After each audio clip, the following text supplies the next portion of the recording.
Bless up. How we doing? How we feeling? Number one chill spot in the building. This is actually a mad random pop-up stream. Did not mean to be here, to be honest. I just popped up. You know, I was actually doing something else and then I literally just clicked go live on the whim of it. My studio's always set up just to go live. That's kind of what I like about it. But how are we feeling out there? Number one chill spot in the building. Who's here? Where are you from? How are you feeling today? What day is it today? It's Monday, right? We got Texas in the building. Hey, we got Tabitha here. Happy Monday. Happy Monday. You understand? It's one of those days. Your boy's also hungry. I'm going to go have lunch in a little bit. But hey, we got Patricia here who says, I'm so into your vibe and videos that nothing else hits the same on YouTube anymore. You know what my goal is to really shake it up. Because I do actually feel like YouTube is kind of getting a little bit boring, and I'm even bored with YouTube. I'm even bored with myself sometimes, and like I'm really trying to figure out how to craft a real beautiful listening experience, longer ones. I was actually just working on it before I came live. We were stumbling a little bit, you know, but we were figuring it out. So thank you so much for that, Patricia, because, you know, my goal is to, you know, make sure this is the number one chill spot on the planet. On the planet. We got London here in the building. The Netherlands here,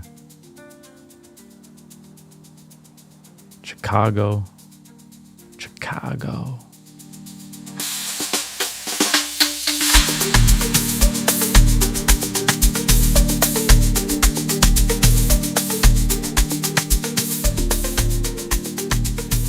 We got Francais who says, I'm from Spain and I'm really grateful for it. It was a sunny day.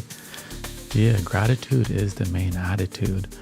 I took my daughter to the vinyl record shop yesterday, and I actually love when I can like introduce her to things that that like she actually ends up liking. Like I introduced her to anime, she likes it. Introduce her to vinyl records now, she likes it.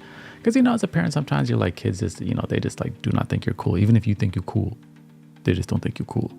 So, you know, now that she's into vinyls and like records and stuff like that, because I put her on, took her to the vinyl shop yesterday. And, you know, we were in the vinyl shop just looking for our own records.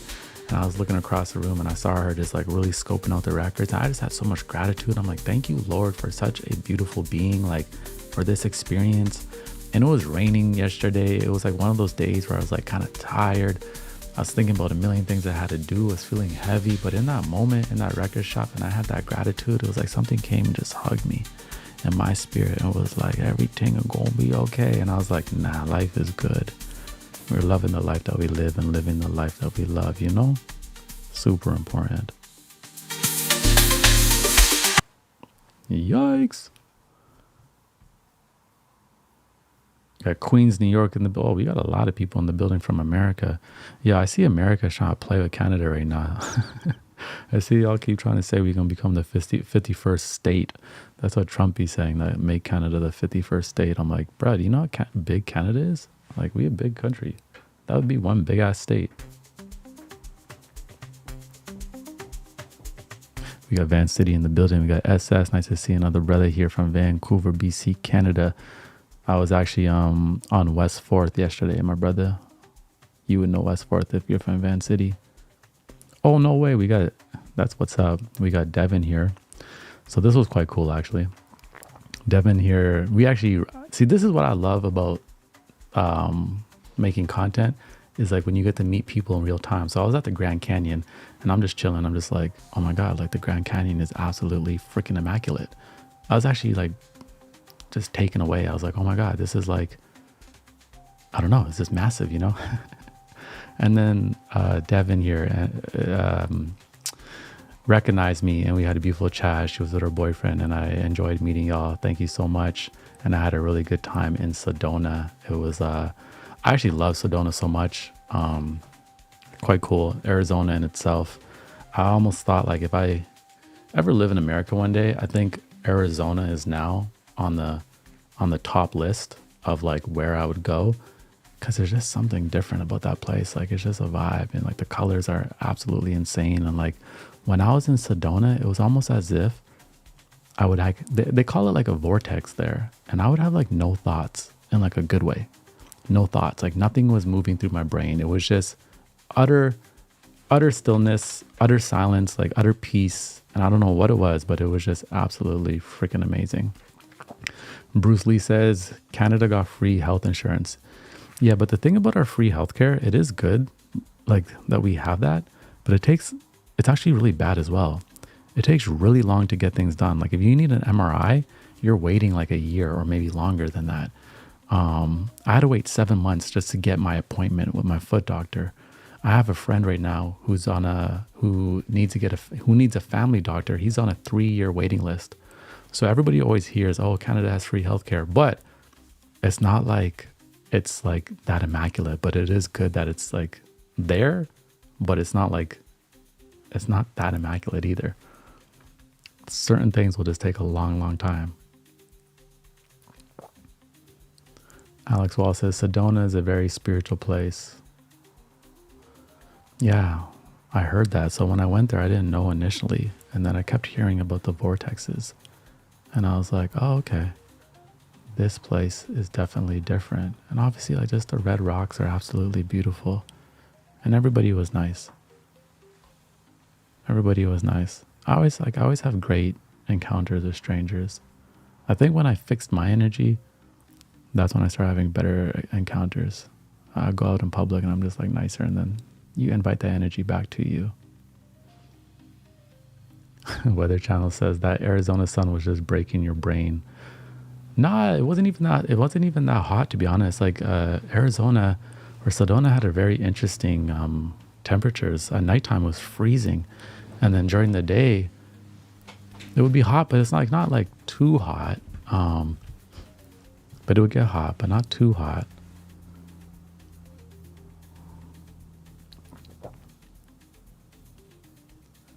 Interesting.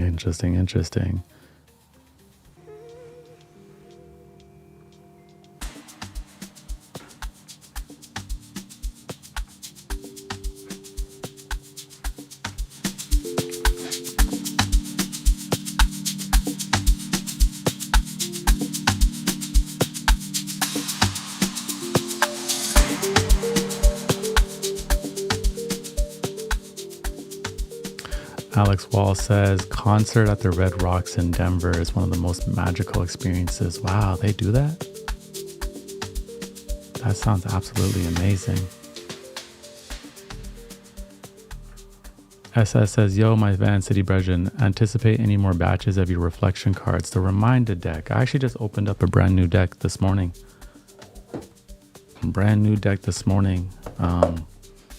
Beautiful deck. I actually have decks. I know the site says out of order right now. That's only because the warehouse that was handling my shipping closed down. So I just put it out of order because I just don't want to put the details. But I do have decks. I just have to find a new system to ship products out. I'm like doing everything on my own right now. So need a little bit of patience to get certain things going again. I'm a lone ranger at the moment.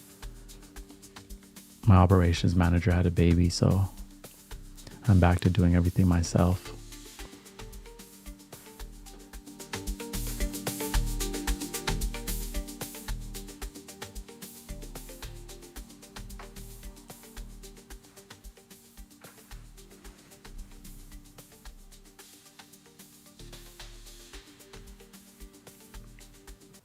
Also just going through like all this like Afro jazz Llanos that I just discovered. So if I keep changing the songs, my apologies. I'm actually just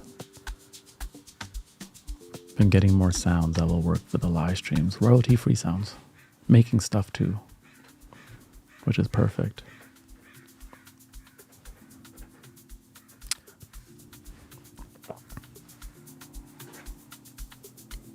Daisy says, we getting locked in for 2025. Ari says, I'm struggling, HINDZ. I need a reminder. It really is all okay. Well, it is really all going to be okay. You understand? You know, a breakthrough is about to come. I always remind myself that a breakthrough is about to come. That when we're struggling in life or searching for clarity, that a breakthrough is on its way. Because clarity often arrives after we have been wrestling with life. Or clarity often arrives when we finally settle the mind and just be. I actually think some seasons there's less need to act or speak and just be. You know, like yielding and even inaction in a season for a short little while can bear great advantage in the future, right? So you can like think about where you're trying to go, what you're trying to do, maybe what you just been through. Thing is, you got to go through it to get through it. You understand? Like where you're trying to go, we vision this beautiful picture. Maybe you're like married, house, I'm going to live here. And it's just like that vision is beautiful. But to get there, it's a journey. And to get there, there's going to be joy, suffering, heartbreak, uncertainty, loss, laughter, new connections, beautiful connections, right? Like whatever vision, every vision that everybody has in our minds, every single one of our visions, there's also like a pathway of pain to that vision, right? Why? Because you're giving birth to a new idea. And for any of the women in the chat who have given birth, I'm sure that was quite painful, wasn't it? Giving birth is painful. Even giving birth to new ideas is painful. Giving birth to a business is painful. For anybody who's an author, I've been studying a lot of authors on YouTube just about the process of writing a book because I'm trying to write a book and it's really difficult. It's really hard. And then there's those days where you're like, I can't do this. And when I watch these other authors, they all say it is one of the most painful experiences to bring a book to life. Why? Because you're giving birth to a new creation. So sometimes when we're going through a lot of things, I think we're giving birth either to a new idea, a new creation, maybe a new creation is forming within ourselves, right? We just don't see it. We're focused on all the externals that aren't quite working, but something is happening within us. You know, something is brewing and everything's going to be okay. You got to think back to another time in your life when things weren't okay, when things were crumbling down and then you still got back up. There's this one point in my life about 10 years ago. Was it about 10 years ago? I'd say about 10 years ago, where everything was crumbling. Like, you know, when one thing falls, it all falls down like a row of dominoes. And like, you know, my place flooded. So I lost my place, my belongings. I had to move right away. Other chaos was happening in my life. You know, I had a loss here. Just everything was tumbling. And I literally remember just being like, you know what? This feels like the bottom to me. I can only go up from here. And that was my attitude. And I got back up. It took time. It definitely took endurance as well. Like it, you know, that's the unfortunate thing is like when we try to get back to a good place in life, a lot of times it's not a flick of a switch. It requires patience and endurance, right? Because you're like building something that's worth living. And it's going to take time. But if you can like hold on to that vision and know it's going to happen, it may not happen exactly how you see it. Like even my life, like I've never really had like a clear vision on my life. I've just had more of a feeling of what I want to do. And I've always known that vision can like change, it can evolve, it can mold itself. But like one thing I was never going to do is quit on myself. That's one promise I've always made to myself is I'm just not going to quit on myself.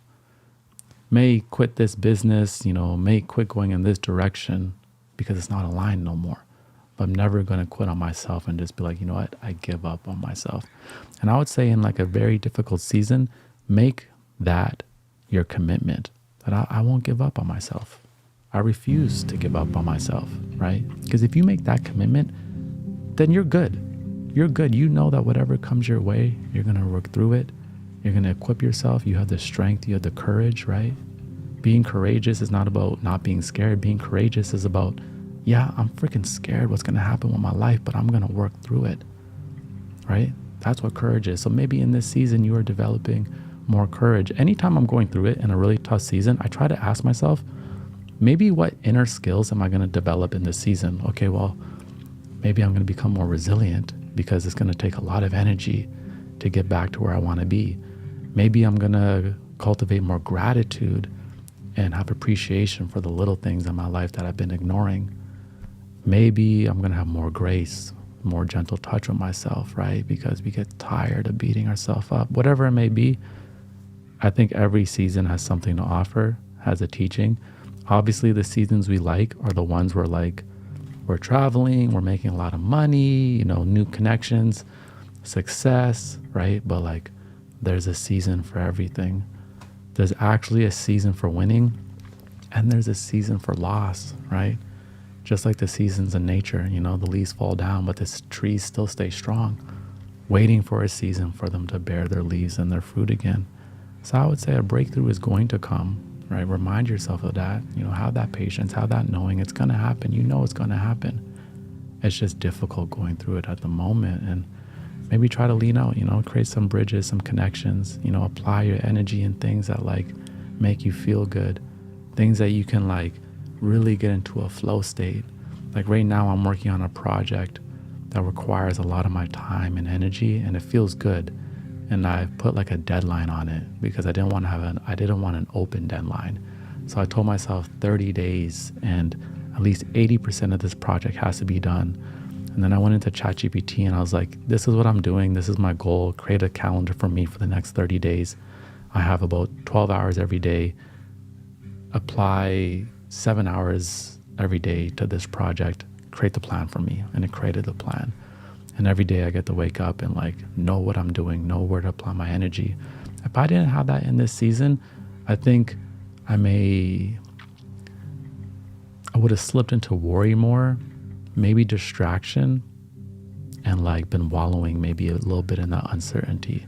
But creating like a small or like a easy focal point for yourself to focus on, right? It doesn't have to be like the grand vision or the last vision, but just one thing to focus on, right?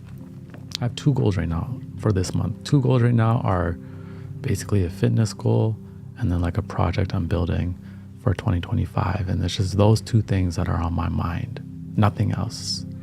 And that's been carrying me through this month because where I live in Vancouver, BC, Canada, I'm not going to lie,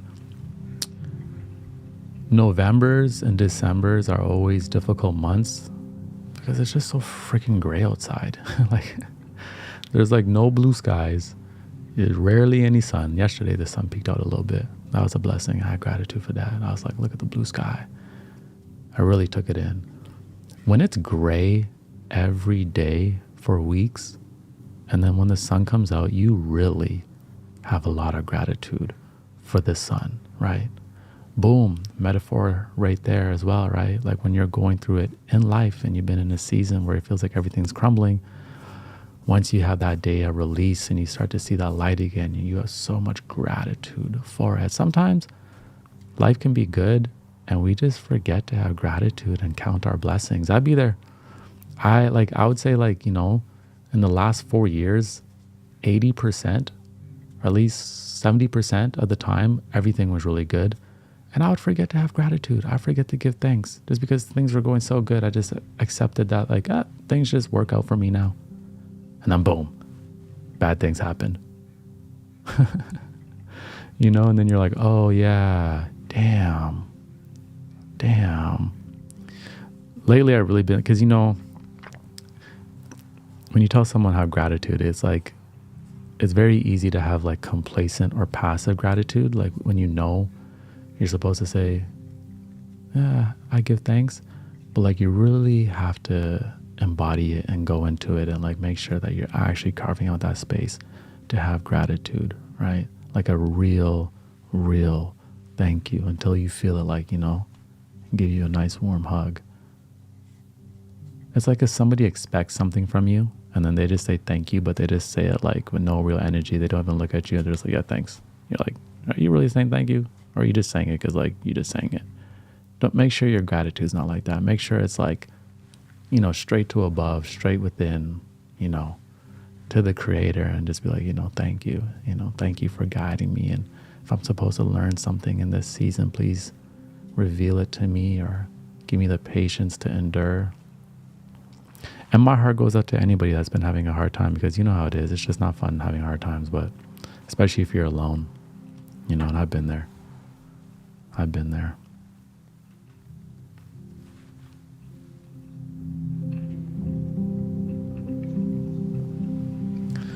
Let's see what the chat is saying. I always love coming back to the chat.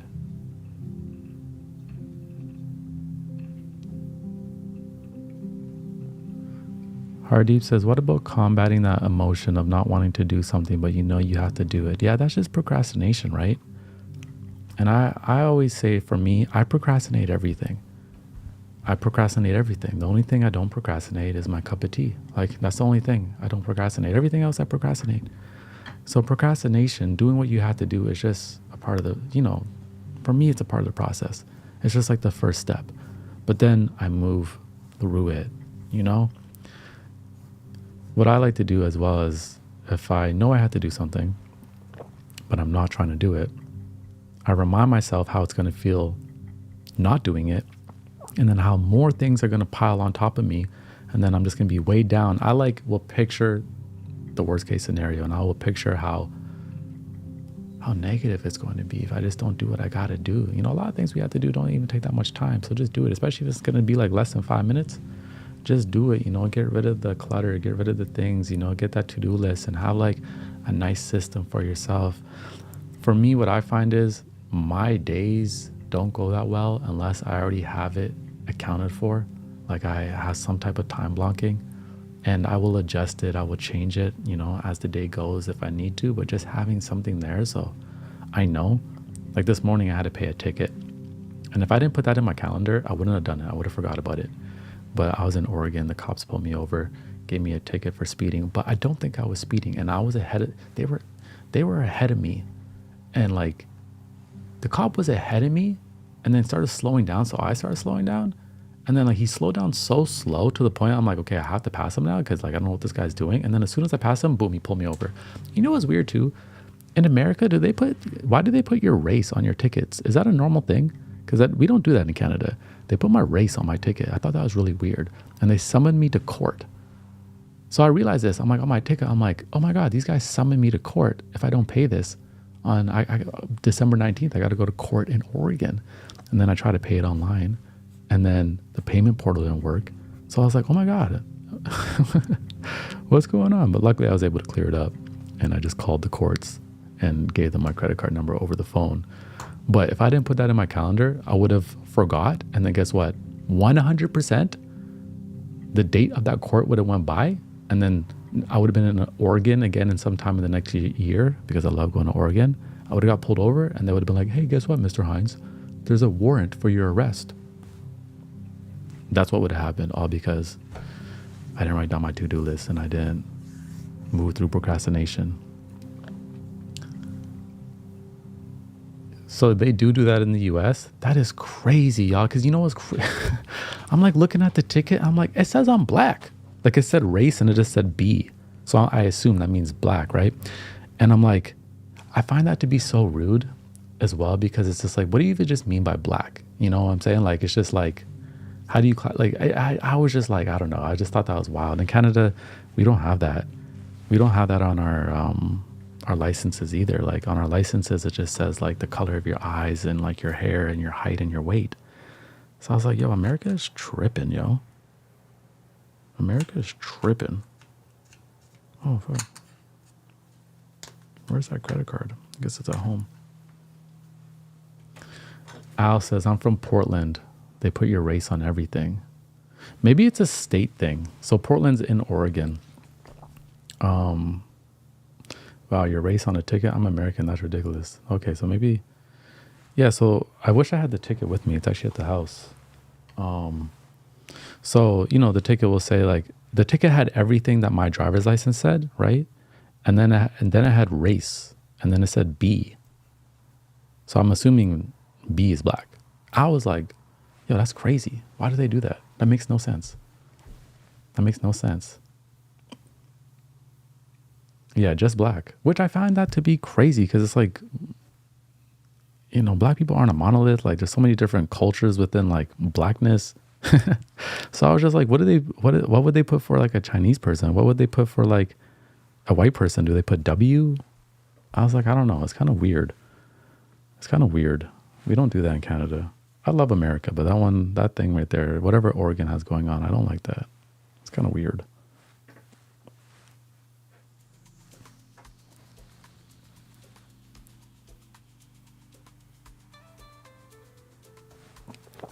Luna says race is only mentioned in the media if the crime was done by a white person. If the crime was done by a Mexican, it will call the person white. So Mexicans are white too? Interesting. But I really don't like, I like America. I enjoy myself. And at the end of the day, like, it's whatever. I got a ticket. I paid it, you know, and we move forward. Soulful, can I say? Always put race on everything. Interesting. Yeah.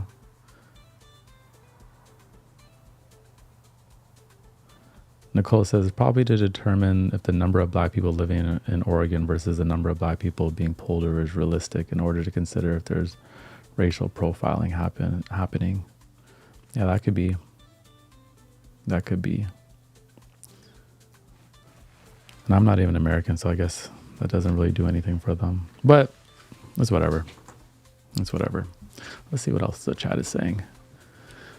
SS says, can you speak on the HINDZ chill community? I closed it down. I will be opening up something new, and it's going to be it's going to have a lot more in there and a lot better experience. So that's actually what I'm working on right now.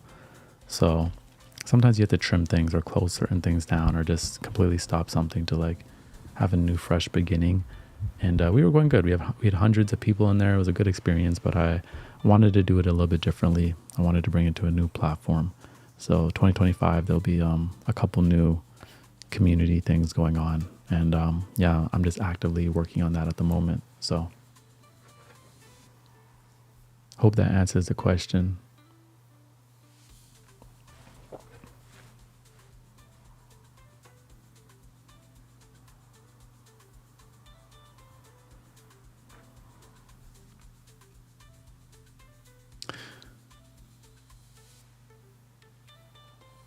Sky says, being native in the United States and Canada are also two different experiences. Yeah, I'm sure it is. Yeah, I'm sure it is. And we obviously have a very unfortunate history with that. But, you know, end of the day, I'm not one of those people that like, you know, I think I love Oregon. Oregon's a big vibe to me. Oregon's a big vibe to me.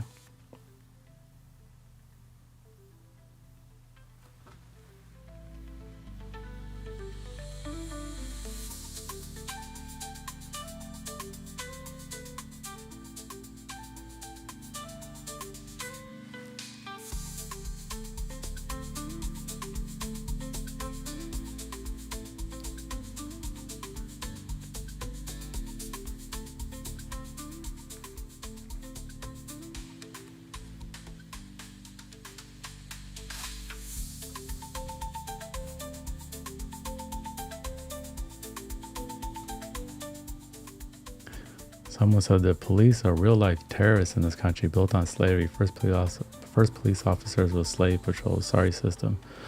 Yeah, I wouldn't say every single police officer is bad though. Obviously you have bad people and everything. It's unfortunate. I think things will get better with time. I'm an optimist, you know. I've had really bad experiences actually in Canada with a few police officers and also in Mexico.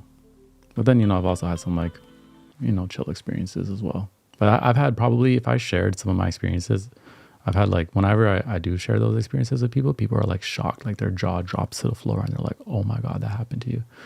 You know, I almost went to jail forever in Mexico. Like legit. Was like about to be transferred to a prison. It was wild. Did you go through Washington and did you like it? Yeah, I did go through Washington. I've done the drive multiple times. I love driving through Washington, going through Oregon and driving down to California. I think it's absolutely beautiful. I think America has probably, in my opinion, at least in North America for sure, like the most beautiful like diversity in land and views and scenery. It's one of my favorite things to do. I think every single year I want to go on like a road trip for just like a month or so and I want to get like a camper van and just like journey, you know, throw a Starlink on top and just my computer's gonna die. Throw a Starlink on top and just drive. You know, it's beautiful. Number one chill spot. How else are we feeling today though? I don't really want to talk about police, to be honest. Don't really want to talk about the police.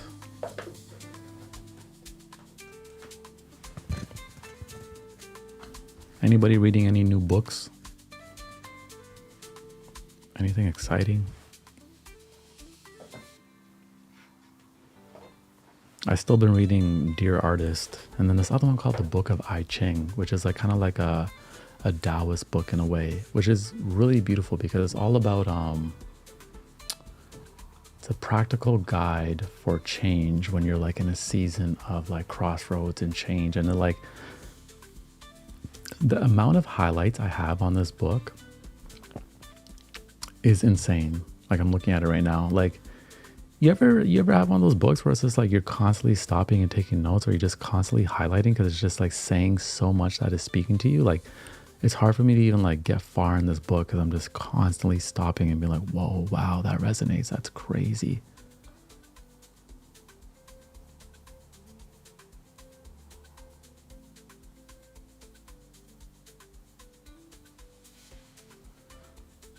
Kadrian says, where is your go-to nature spot in BC? Golden Ears. Even though it's like closed right now. Unfortunately, I don't know why. Whoa, I just did the I Ching today. Which version? I didn't even know that there's versions. Mine was like a transcription one from some girl that put it up on Amazon. A practical guide. I'm trying to see what it actually says here. I Ching, the Oracle, a practical guide in the Book of Change, if that makes sense. Yeah.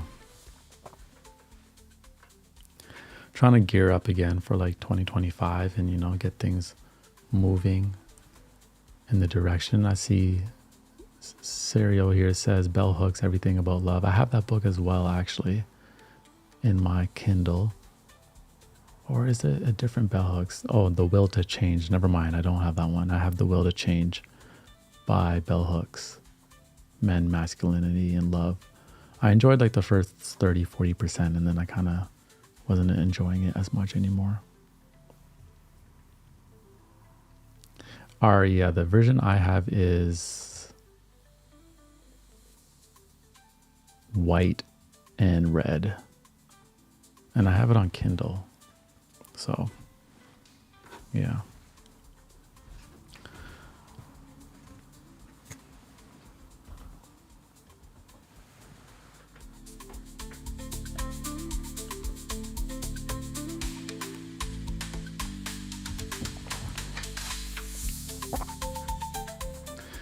Read Stephen Karcher's I Ching. It's Taoist and it's a beautiful read. Okay, I'll check it out. We have Sweden in the building as well.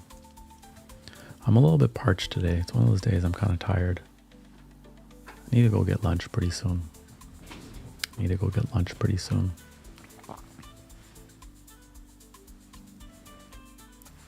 What kind of stuff you guys been watching on YouTube as of lately?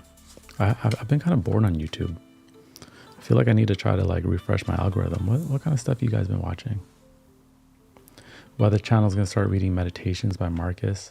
Yeah, I have Meditations, the audiobook, and I've been listening to that. Laurie, I'm reading Think and Grow Rich. I do have Think and Grow Rich as well in my Kindle here. I'm a big Kindle guy. Like I have a lot of books in like my Kindle app. I'm quick to buy books. Not as fast to finish them all though.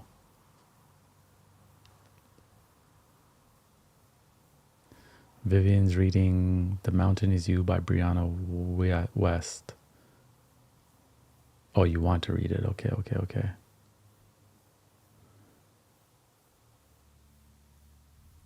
And Ari's reading Unspoken Voice by Peter Levine. Let me write that down.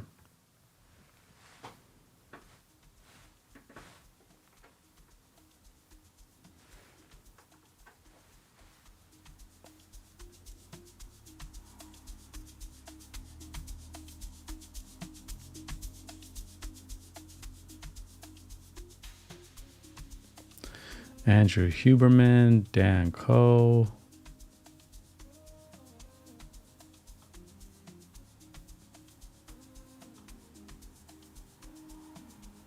Someone says, at least you're honest about finishing books. Yeah, I don't have no like shame or guilt around it. Also, Mel Robbins. Actually, I watch Mel Robbins as well. She's beyond consistent. 2 videos every single day. She's always there. I kind of study her systems and how they're approaching their podcast game and their YouTube game. So I do check her out as well.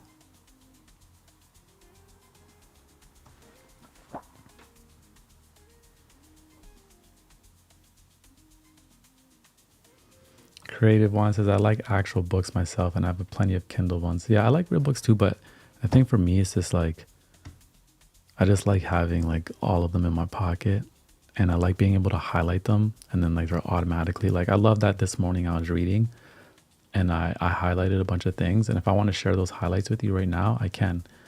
Like a couple things I highlighted from the book I was reading this morning was, oh, let me get there. Scroll.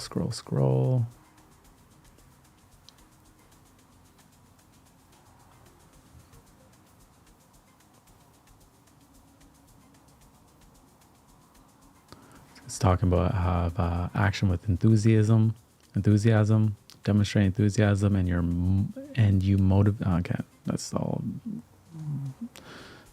mumbled right there. Another thing I highlighted was true greatness is unaware of its greatness, which is very true. It's very true. What is most important for you is for you to follow through. I needed to hear that. The most important thing is for you to follow through on your commitments. Make sure you produce that evidence so you can have the confidence. Another thing I highlighted was a great destiny awaits. Align yourself with heaven's will. I love that. Another one was obstacles become opportunities. So seeing the obstacles in our life as opportunities. Something I already know, but it's always beautiful to read something and remind yourself and be like, oh yeah, this current obstacle right now is an opportunity. Maybe to see how high I can jump. Maybe to see how resourceful I can be. Another one I liked was devote time to being with yourself so you can learn how to be yourself, right? How are you going to be yourself if you're not comfortable with yourself? So know who you are so you know who to be. You do not have to be who others think you are, which I absolutely loved, right? Which I always say, like in the reminder deck, I say as well, be yourself undeniably so the ones that love you can come closer and the ones that don't can move out the way. Sometimes like a season of rejection is really beautiful because like it really releases you from the closet feeling like you have to please everybody or be everything for everybody. And it's just like, sometimes you're not going to be someone's flavor, and that's okay. Like, y'all ever met somebody and like they're great and all, but you're just like, yo, your personality is just not my vibe. Like, you're a great person, nothing wrong with you, but your personality is just not my vibe. You're not my flavor. And the truth is, you're not going to be everyone's flavor as well. I'm not everyone's flavor. There's actually people who like hate my voice. They're like, whoa, why does he talk like that?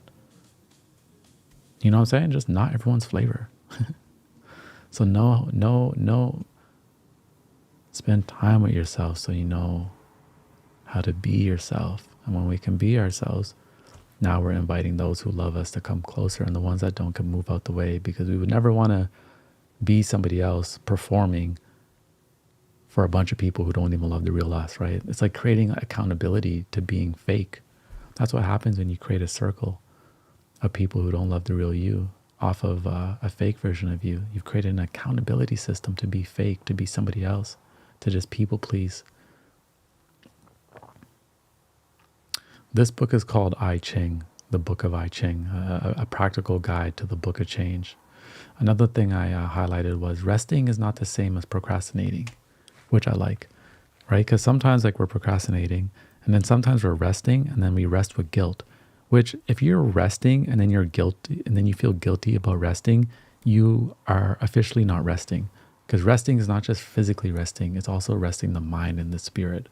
And I used to have that problem. I'm not going to say used to, still have that problem. Is that like sometimes when I'm resting, I'm like, I should be doing something. And it's like, no, we set time out to rest. We are resting. We are resting. Just rest. You know, don't get resting and procrastination mixed up. You know, when you deserve rest, you know, honor it. Mind, body, and spirit. Resting is not the same as procrastination. I love that. Another highlight. Maybe I can pull it up on the screen. Yeah, I can pull it up on the screen. See. Another highlight. I'll share some of my highlights with you.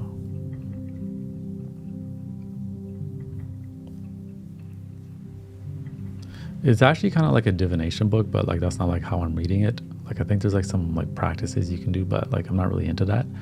I'm just like reading it for like the Taoist principles. I love Eastern Taoist principles because it's on the surface they seem kind of passive and complacent, but they're not. It really requires you to dive into like an inner strength. If I can find an example of what I'm talking about, I'll share it. I love this though. Know who you are before you proceed. Know where you want to go. And that's what this season has been about for me. Like, where do you want to go in 2025 and 2026 and 2027? Right? I made a video recently talking about developing a North Star. So you know what to say yes to and what to say no to. So you know who is equipped to go on this journey with you and who isn't, right? And that just takes some time. Sometimes, again, a season of yielding can be very good. It can bear great advantage for the future because you're getting to know who you are and where you want to go. And once you do, you can fixate your focus on exactly just that. But if you don't know where you want to go, that's okay too. You know, sometimes we uncover that through just taking a step. But for me, this season was more about defining where I want to go. I've had many seasons where I just allow the journey to illuminate itself and figure it out. But this season was different. This season was much more about identifying where we want to go first, so we can aim with precision. I like this one. This one was hitting hard. If you misuse or misdirect your creative powers, heaven will attract the blessings you have been endowed with, right? Like if you abuse your gifts. When I used to shoot music videos, which I'm going to get back into, but like stuff that aligns now. But when I used to shoot music videos, especially like really mainly in the rap industry, a lot of the stuff that I would create morally was just horrible. You know what I'm saying? Like it was horrible. Like just the context, like the visuals I'm portraying and editing, and like it was just really bad. You know, it was quote unquote cool, but it was just bad. And I recognized like I had a gift with video. Like I started doing video and it was almost as if I was good like right away. Like I just understood how to like get a good rhythm in the editing. And within the first 6 months, I was already working with Universal Records in Canada. So I had a gift. And then I realized after a few years, I'm like, man, I feel like I'm misusing this gift. Like I couldn't have been given like this eyesight, like this sight, like know when something looks good and use it to like paint visuals that will inspire people possibly to do horrible things. Not horrible things, but just, you know, the wrong influence. It really hit me in my soul. And I felt, again, like it says here, if you misuse or misdirect your creative powers, heaven will retract the blessings you have been endowed with. And then I also hit a season where I didn't even feel creative anymore because I lost my direction. It's almost like I felt like my gift was taken away from me. But what I realized was I just wasn't applying it in the right direction, and I had to really learn myself and figure out what I wanted to do with what I was given, because I just believe I got a good sight. You know, I have a very good eye. So that's something I highlighted that I really enjoyed. Let me go over like one more highlight. This book has really been hitting for me.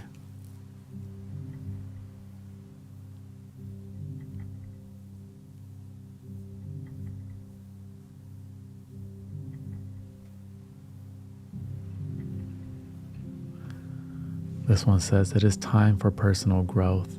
What you plant now is only a seed, dormant in the earth, but when moisture awakens it, that seed has the power to grow strong, so strong as to split rocks. Likewise, for now, you must store your energy, build momentum slowly and steadily, and prepare for the sudden breakthrough, right?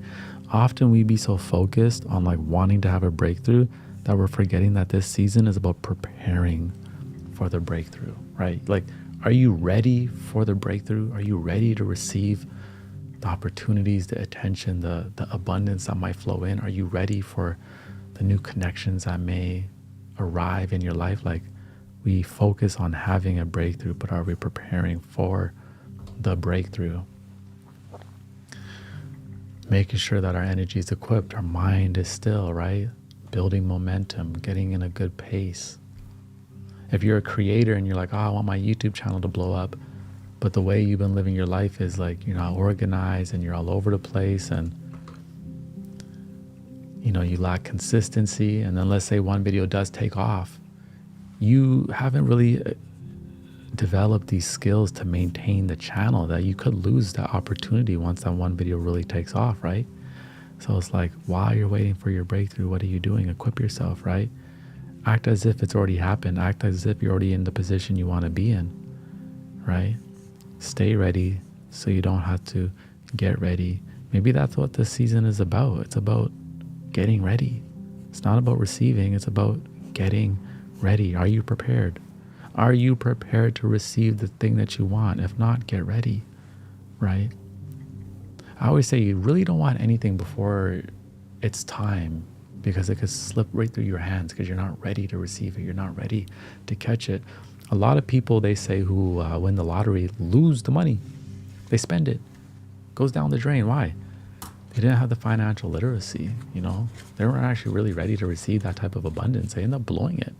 Or like, let's say they have like an addiction, right? Now they have all this money to fuel their addiction or their toxic habits, right? So getting ready before we are ready. If you want a certain type of life, prepare your mind and body and spirit to be in that life, right? To receive that life, right? Show the universe, show your creator how much you really want it by how you act, how you show up in this season.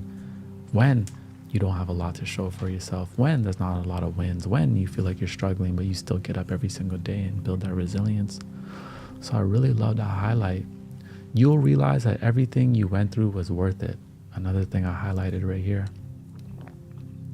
You will bring order out of the confusion, right?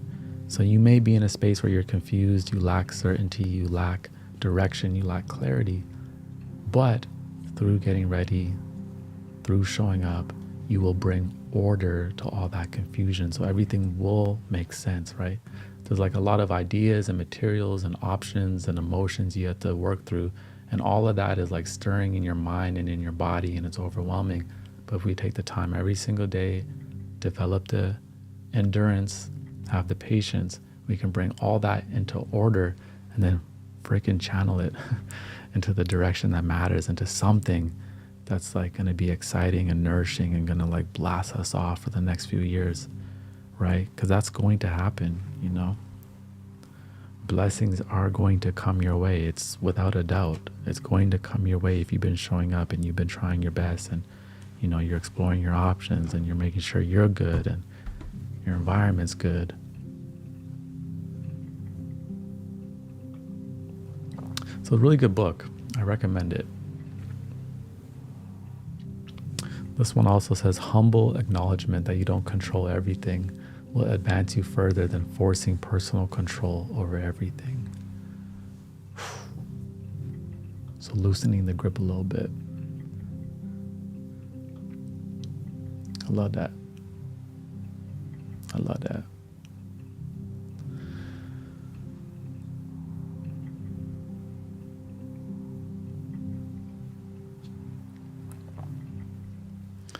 The name of this book is Lari. It is I Ching, A Practical Guide to the Book of Change. Just got so many good little bars, so many good little pointers. Gotta love it. Okay, y'all.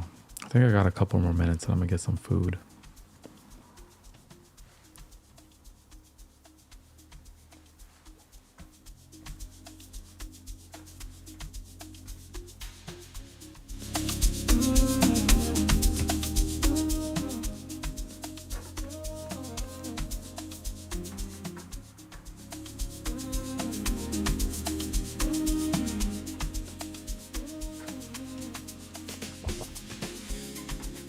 What's the date today? Today's the 9th, huh?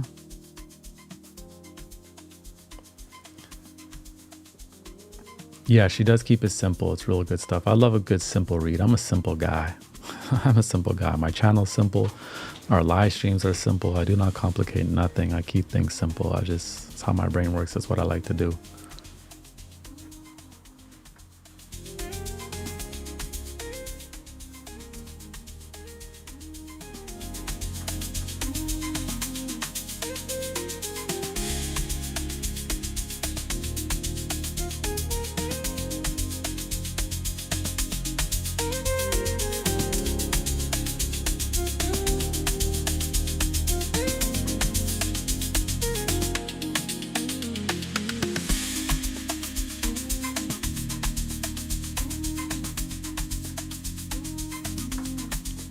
Yeah, I'm excited for 2025 though, because we're gonna have a pretty consistent streaming schedule while anytime I'm obviously home. If I'm out of town, actually, even if I'm out of town, I want to do,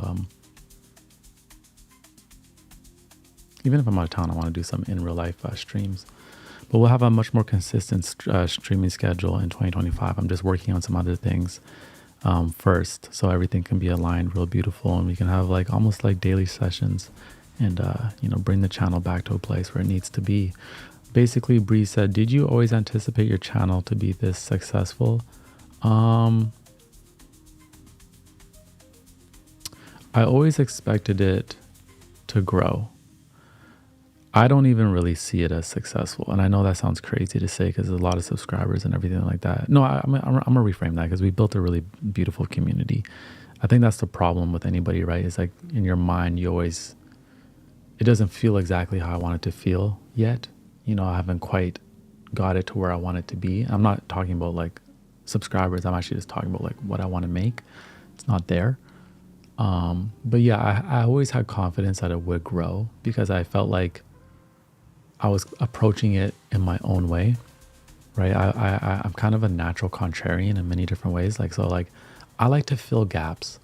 So if I notice there's something lacking, and if I have the ability to fill it, that's what I'm gonna go do, even if it's not popular.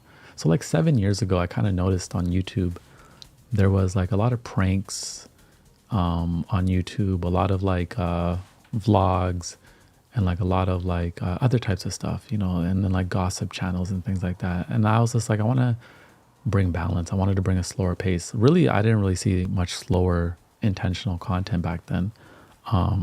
I think when I came online, I also showed people that it could be done, and it could be done with a high production. I think before, a lot of the times, like you would maybe see some stuff, but it wasn't done with like the level of production I bring to things. I think I bring a really good production to what I do. But now it's like the norm, like now there's a lot of slower intentional stuff.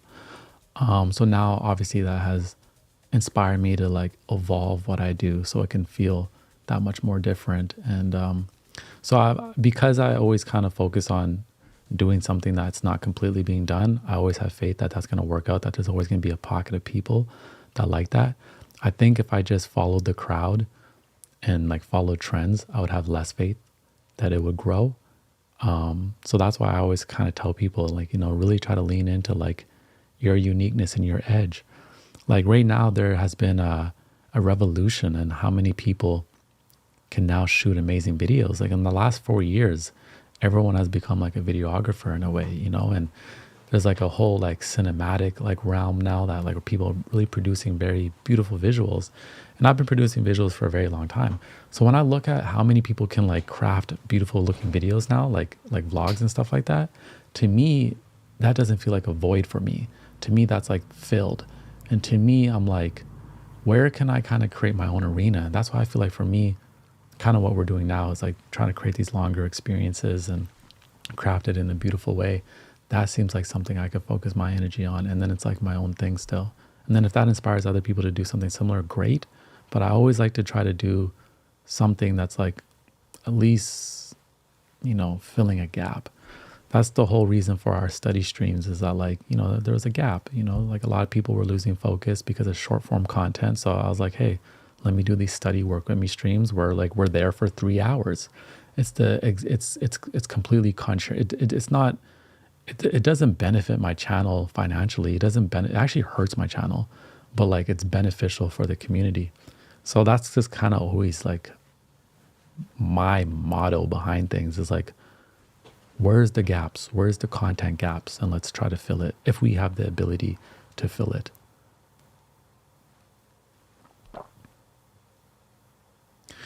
Rosa says, why are we our own worst critic? Yo, I don't know. It's really bad, right? Because it's like sometimes like the way we talk to other people is like way better than the way we talk to ourselves. And I'll be honest, I'm the same way. Like I be my own worst critic. But I think there's a positive side to it as well, because it's like, there's more in you. Like people can only see what you have given them.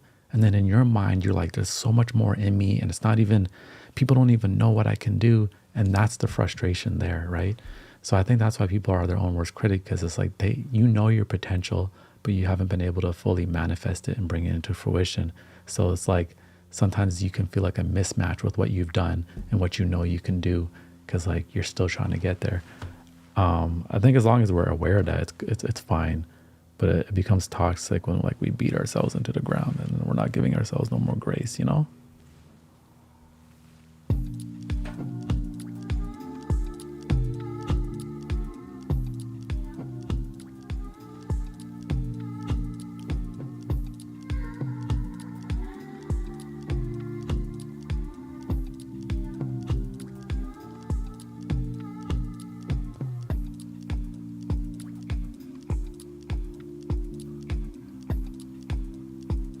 Ari says, HINDZ, I love that room. Thank you. Mother Channel says he changed the angle a couple weeks ago. Yeah, I did change the angle, which it was good that I changed it, because it definitely opened up the room before. Before you could just only see that wall. It's not a big room at all, A lot of times people are like, do a studio tour. And I was just like, it's really small, but framing it like this really opened it up. I would actually love to have a 3-camera setup, but anytime I plug in a third camera, it just starts to lag. So unfortunately I can't do that. I wanted to put like a really big wide lens. So yeah, I'm gonna figure it out one day though. Someone says, how do you make time for everything? I think I do sacrifice quite a bit of things, right?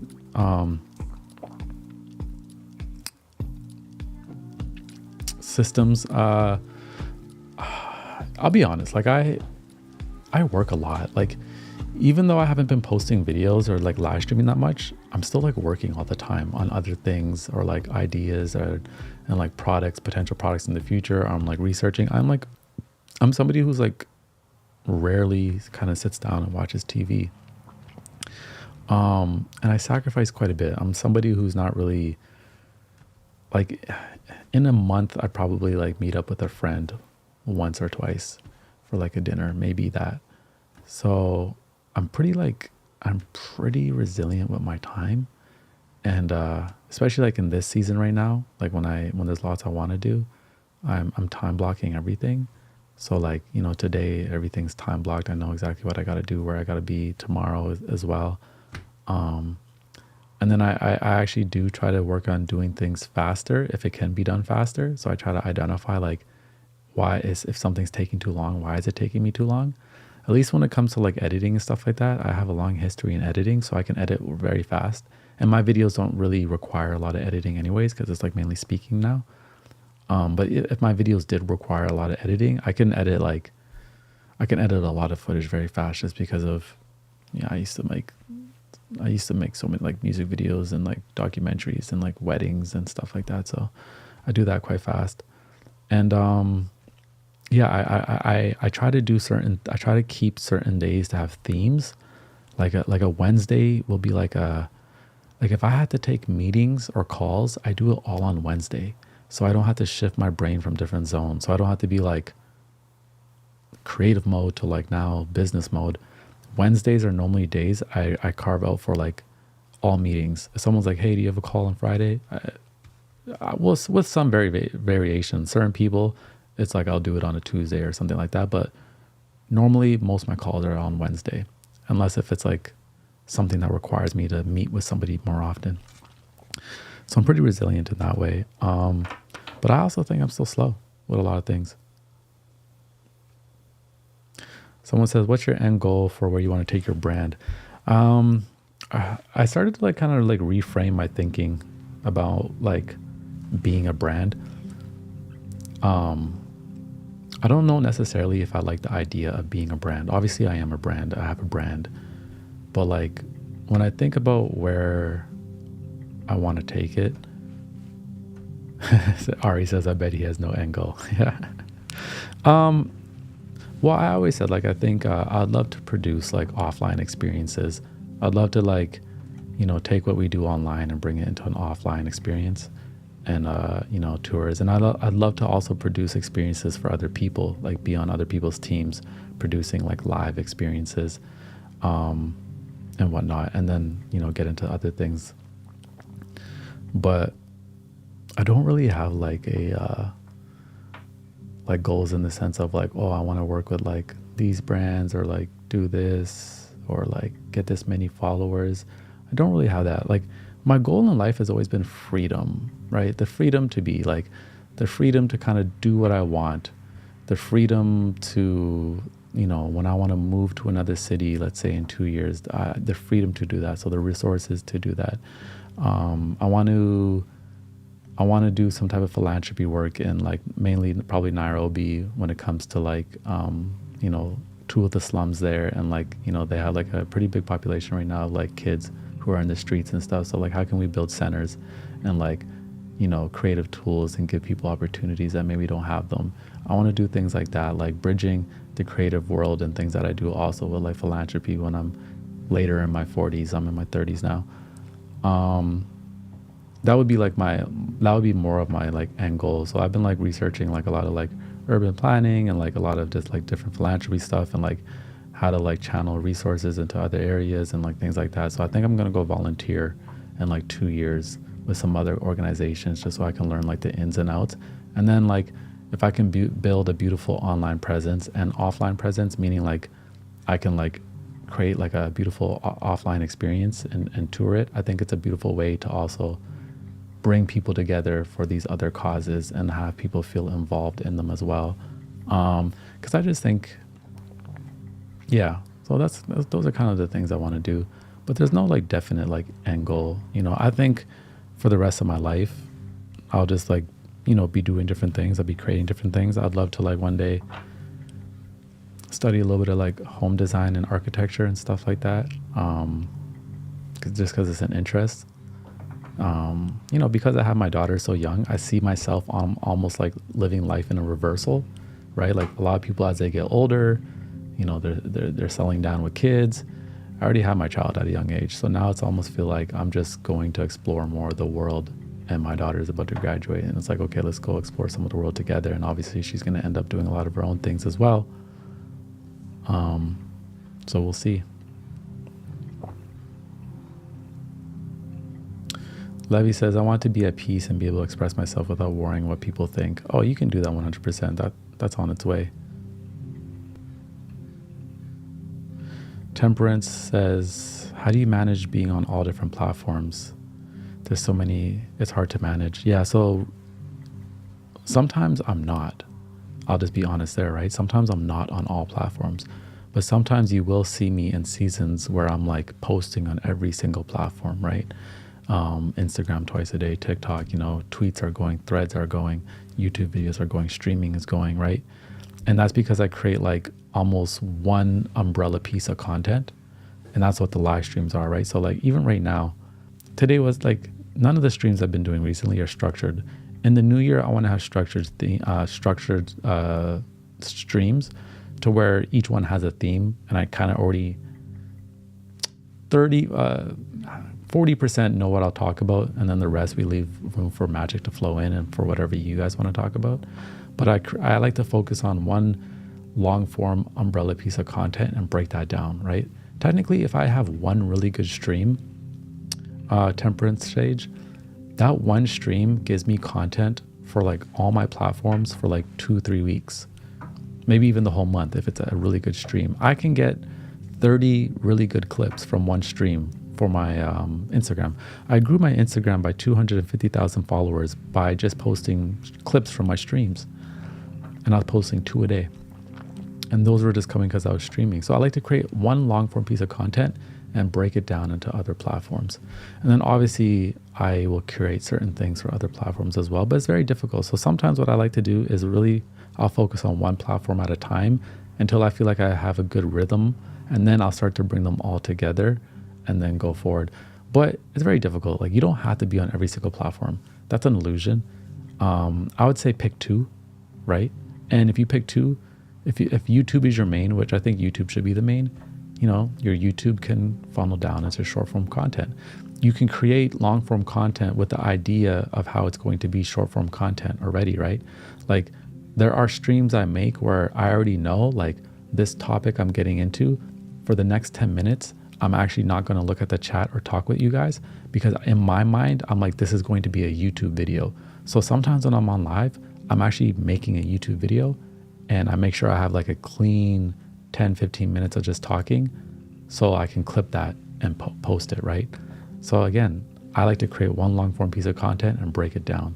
It's very hard to like try to like do a million different things at once for all these different platforms if you don't have no team. And I have had people help me at certain times, but I think for 2025, I'm not really interested in having any full-time employees or anything. I just don't want the headache of like payroll and stuff like that.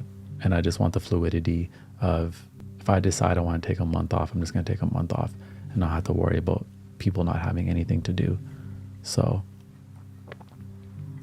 Levi Samuel says, how do you start doing that? If you would give someone advice, how would I start not caring?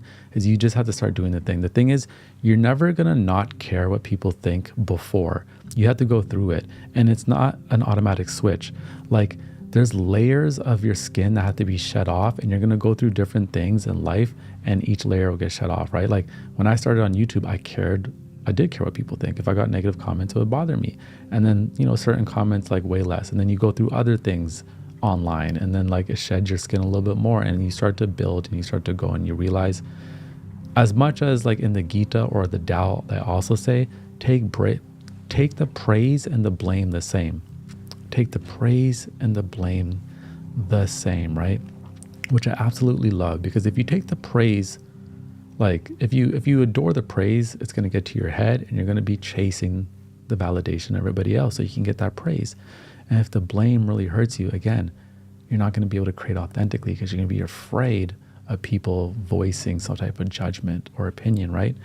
First off, if you're just trying to like do something online, like at the end of the day, like nobody actually knows you. So you're just expressing yourself. Like if someone says something negative, 5 seconds later, they're watching something else. It's not that big of a deal. It's more of yourself, right? Like you're also judging yourself in the process. So it is very freeing to just be able to like put your thoughts out there and not care. But it's not really something that you craft beforehand. It's something that you craft in the process. And it's a process. There's seasons where like I just give 0 Fs, and then there's seasons where like I'm a little bit more sensitive maybe, but I just don't allow it to stop me, because at the end of the day, like nobody gonna express for me, right? Like, and often if people are judging you, they're just judging what they can see, not your heart, right? So when you're creating things, like you're trying to make sense of something you see and feel in your mind, and that's a process. So like people can only see your first few steps, not your heart. You know what's in your heart, and that's what you have to lead with. That's all that matters. And like if you have the desire to express yourself, that's your intention, that is all that matters. If someone has a problem with that, that's a them problem, not a you problem. Like if you're just like, I want to share my love for music, or I want to share my knowledge, whatever it may be, and this other people have a problem with that, that's a dumb problem. And let's be honest, like the internet is just full of negativity. So it's going to come at you at some point. And to be honest, it's a good thing when it does. It's a good thing when it does, because it really shows you where your validation has to come from. It has to come from within. As beautiful and fun it is to like get like positive, loving comments, the validation still has to come within. Because at the end of the day, like someone could watch you and enjoy you, and then like one day just completely be like, I hate you now. It's just how the internet works. Like it's literally just how the internet works.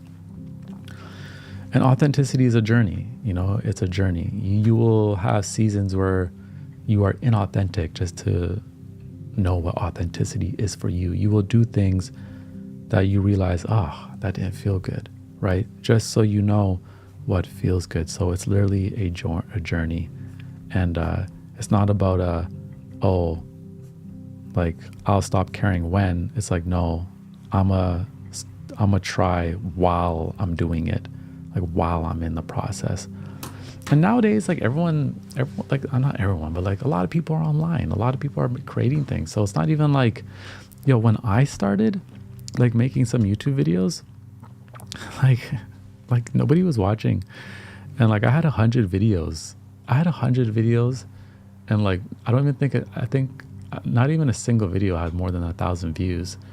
And I had like 1,000 subscribers maybe. And I remember people actually making fun of me, like people I know, like in my city, because I came from a different background. I came from doing music videos and other things. And then I come on YouTube with a cup of tea and I'm talking about like emotions and stuff like that. So people were like, oh, he's soft, like he weirdo. You know what I'm saying? Like I grew my hair and everything. Like I was actually being ridiculed by people I actually know. Like people in my city hating on me, ridiculing me. And I just had to continue to do my thing. And I remember my mom even told me, she's like, hey, some of the things you're talking about, some people just aren't really ready to listen to those type of things. You have to be patient. And I was. And then it grew. And then people connected with it, So you have to realize you're always going to be 5 steps ahead, So when people are hating, it's like you're 5 steps ahead. They can't even see what you're fully doing. They can't even see where you're going. Only you can, because it's in your mind and in your heart, right? So if other people can't even see what is in your mind and isn't in your heart, does their opinion really matter? No. Why? Because they don't have all the information. They have no idea what you're really trying to do. You're expressing yourself, you're in motion, you're on the journey. That's all that matters. Temperance, how do you deal with the algorithms changing? Yeah, that's very difficult. So YouTube has changed, YouTube's algorithm now kind of mirrors TikTok's algorithm, where you can start a channel like right now and like blow up. Actually, YouTube is prioritizing newer channels. They said it themselves. So when the algorithm changes, it completely changes everything for you, right? Because you can go from like getting a certain amount of views to like it just dropping, and that's happened for me. Also, I've been inconsistent, things like that. To me, that's whatever. Like algorithms will change and you will have to adjust with them a little bit and like, maneuver. But that's just life. Like society changes, industry changes, technology changes. That's always happening in life. So change is constant. You have to accept that things are going to change. You may get like 50,000 views on every single Instagram video, and then they change the algorithm and now you drop to 3,000 views, right? That's not a you problem. It's just the algorithm change. And now you have to learn how to adapt and adjust with that change. And to get back to where you wanted to be or further, it just may take a while, right? Because now you're in a new environment, right? There's like a new current that you're trying to figure out. So for me, it's really about having a lot of patience and not like being mad with myself if like things change, because you can't control those things. And then also it's just find your angle, find the void and fill it, and have faith in it. Like for me, I really believe in this direction of live streaming. Why? Especially with like the AI revolution we're having right now. In the last week, I've come across 4 or 5 YouTube channels that I was watching. And then 2 minutes in, I realized that the person wasn't a real person. It was AI, because I was able to catch like a little glitch or a glimpse. So people are already creating AI avatars of themselves that look exactly like them, that sound like them, and they're making videos and they don't have to record anymore and they can pump out more. And this is going to happen more and more. Algorithms are going to be flooded with more AI creations. More people are jumping into content creation period. So it's just going to be way more saturated. So for me, I'm like, I just think there's going to be more of a desire for more of a more human connection and content. So that's why for me, live streaming makes the most sense for me, because I'm like, one, well, the AI can't really compete with that, because people are going to be creating AI avatars with ChatGPT scripts and then making videos. AI is not hopping on live stream, interacting like how we interact. That's just not happening. Two, It really allows me to get to know you guys on another level, right? I remember your names. This fosters better community. It gives me more ideas. And 3, I enjoy it the most. So even though algorithms have changed, and right now the algorithms don't really favor what I do, I will find a way for it to work, right? That's just like how I am. I'll find a way for it to work. I may have to build my own ecosystem, right? That's why we're building out more products, so we can make sure that like we have the resources to keep moving forward, because YouTube monetization is very volatile. You can't really rely on that, and you can't rely on platforms. You have to understand that like a new law could pass tomorrow and a platform could disappear. Like TikTok, right? TikTok, they say, is getting banned. I don't know if it's actually going to get banned, but it could. Here in Canada, we can't even see the news on Instagram. So I actually know people who own media organizations, and a lot of their traffic was coming through Instagram. They can't even post on Instagram anymore. In Canada, we do not get to see the news on Instagram or Facebook. It is like banned. It's like there's a block. You can't see it. So all these blogs that were reporting the news lost like a big source of their traffic. And that's just like the nature of the game. It's really unfortunate. Think about like taxi drivers when Uber came, right? And knocked up the industry. So if you're going to go down like a path like this, you have to accept that it's going to constantly change, and you're going to have to move with the change. If you don't like change, then I would say don't get into content creation. I'd actually advise that. Don't get into it, because it's always going to be changing, and there's always going to be new people, and it's always going to be very saturated and very competitive. But beyond that, there's also a lot of benefits, right? A lot of benefits. You get to express yourself. It's one of the best ways to showcase your businesses, your art, your tools. You can foster your own community. You don't have to be everything for everybody. You can have your own corner. What do I call this? Often I say this is our own little corner on the internet, right? I don't need to be Kai Cenat big, right? I don't need 300,000 people in a live stream. It's not even really a goal of mine. I'm really just trying to craft like an experience. And once I feel like that experience feels good, I want to take it into a new environment. So I'm much more kind of focused on like what I'm creating versus like, I'm not really competing with these other people. I'm not even trying to be in certain realms of people. I'm trying to carve my own thing. So try to carve your own thing as well.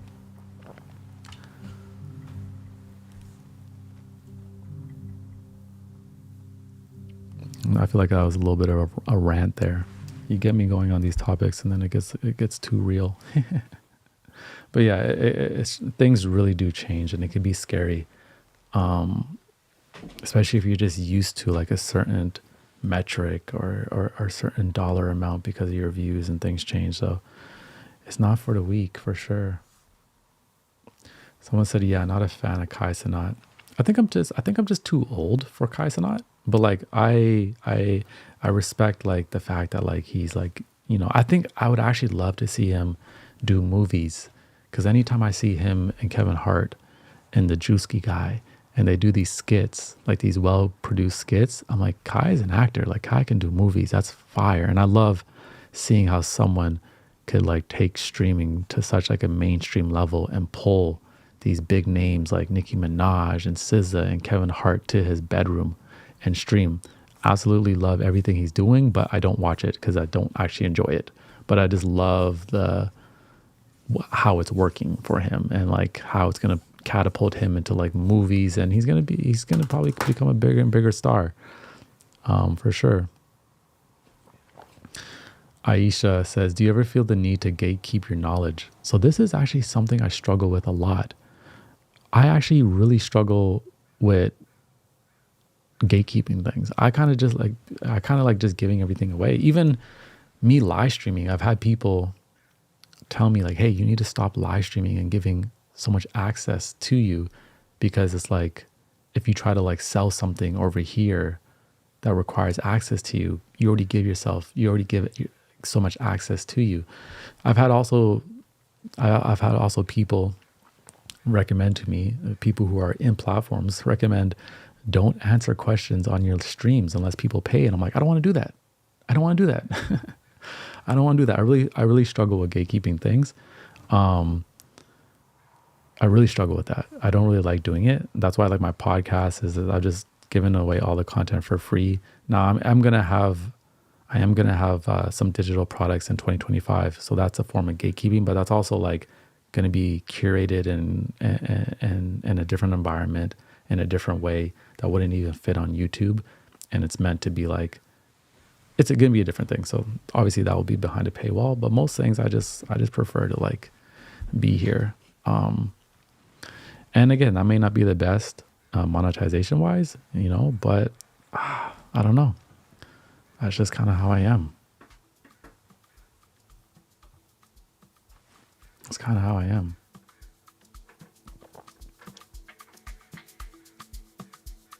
Plus, it's like, there's no such, like you said, do I feel the need to gatekeep my knowledge? It's like, I don't even feel like my knowledge is my knowledge, right? It is my experiences, but like nothing new under the sun. It's just my perspective. So anything I sell in the future, I want to make sure it's an experience and I've put my all into it. Like I was actually really proud with like this, deck of cards, not a single complaint on the quality of it or like the designs. And when I do digital products, I want to make sure that it's a really good experience. I want to make sure that like people are like, wow, this was different. This was a 101. So that's kind of what I'm focusing on right now. A lot of people like make courses and stuff. And like the truth is it's a scam. 4% of people actually finish courses. A lot of people just package it up right quick and, try to get their digital payout and whatnot and, laugh to the bank. But I just want to try to create something that's really valuable. So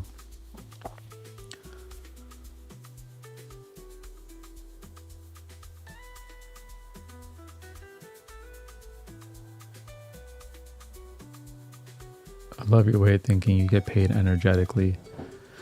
Yeah. I mean, yeah, I hope. No, I've been blessed. I've been blessed. I've been blessed. And I think we will continue to be blessed. But it will take hard work.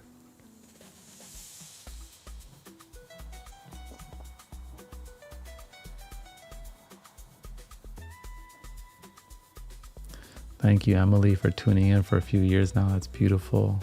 Thank you, Mark, who said he's grateful for the community. I'm grateful for y'all, for real. For real. My favorite thing to do is actually just come on here and hang out with y'all. I'm not even gonna lie. It's like my favorite thing to do. It's like to come and just like hang out. Temperance says, how do you deal with burnout? You have to learn from it. Learn why you burnt out and not repeat it.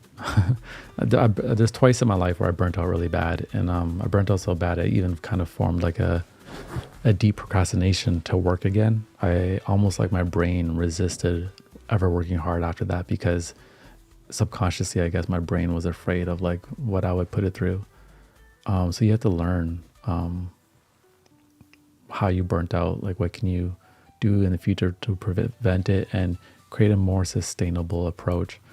I think like a lot of people will burn out at least a couple times in life. It just happens. And sometimes some seasons really call you to apply everything that you have, and like you will kind of burn out, like, launching a business or something while you're also in school or have like a full-time job. Like there's going to be seasons where you are working like 16 hours a day, 17 hours a day, maybe 15 hours a day, 14 hours a day. That's just what it is. It's less like what it takes. But you can't live in that frequency forever. So it's about really being intentional when you're about to like go all in, knowing when and where to apply your energy, I think is a skill.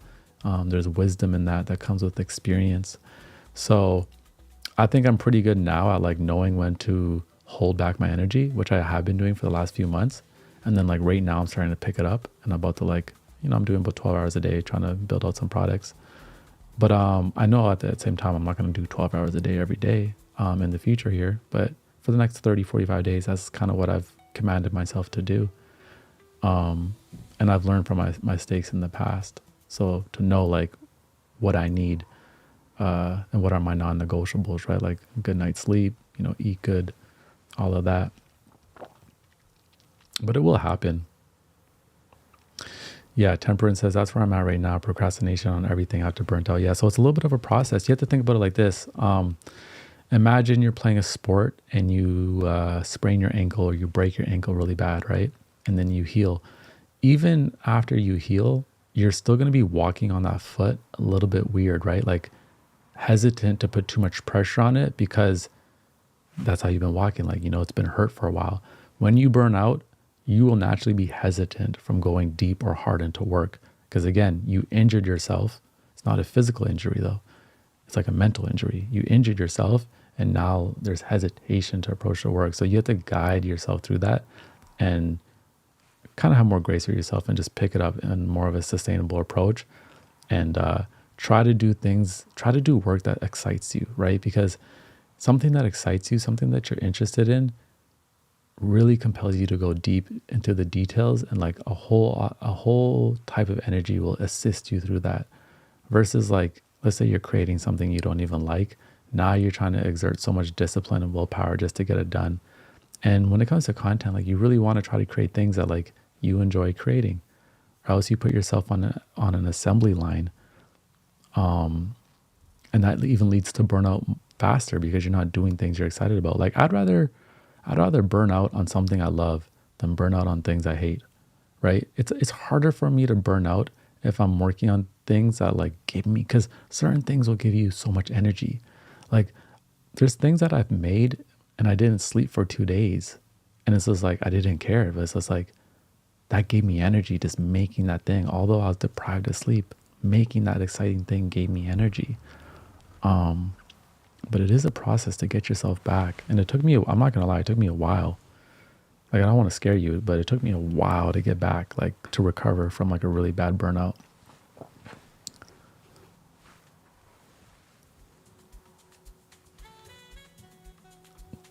Hey, we got Rars here who says, just take a break, complete break from everything for a week or two and slowly move back into things. Yeah, know how to rest. It really feels good to remove the pressure, because I think we talked about earlier, like rest, don't confuse rest and procrastination. If you're resting, but you're just feeling guilty about not doing things and feeling pressure that you have to do things, now you're not resting, because rest is about resting the mind and spirit, not just the body. So if you can give yourself an actual like zone of just pure rest where you don't feel guilt for it or don't feel like you have to do anything, right? Like, oh, I don't have to do anything. I don't have to pressure myself. Like, I'm good. I'm just resting right now. That will help because you relieve like all the weight that is on top of you. I love days where I know there's nothing I have to do, but I'm going to do something. I love that. Like today I woke up and I'm like, if I didn't want to do anything today, I don't have to. Like, I don't have to do anything today, but I'm going to do something today, but I don't have to. I love that feeling. I think that's my goal in life. It's freedom. And it's knowing that like, I don't have to do anything today, but I'm going to, right? I'm in control of my schedule. I love that feeling. It's when I have too many commitments that burnout is more of a possibility. When I'm stretching my energy way too thin and too many deadlines. Because how are you supposed to live with so many deadlines? In 2021, I had so many deadlines. I was doing my podcast every day. I was on the radio on Sirius XM for TikTok radio twice a week. I was doing the YouTube multiple times a week, and I'm doing Instagram and TikTok videos every single day as well. Plus like other things. There was just so many opportunities. I wasn't really saying no to anything. And then I realized I'm like, I can't, like every hour of the day, there was like I felt like there was a new deadline. And then it hit me. How are you supposed to live with so many deadlines? Every single day I had a deadline for the podcast because I'm doing it daily. And then boom, I do the podcast. Okay, I got to hop on the radio now. Boom, hop on the radio. Okay, boom. I agreed to this opportunity with Instagram. I got to do this. Boom. Oh, now I got to do the podcast again. Like I was in so many places at once. And I was like, nah, I don't want to do that again. Don't want to do that again.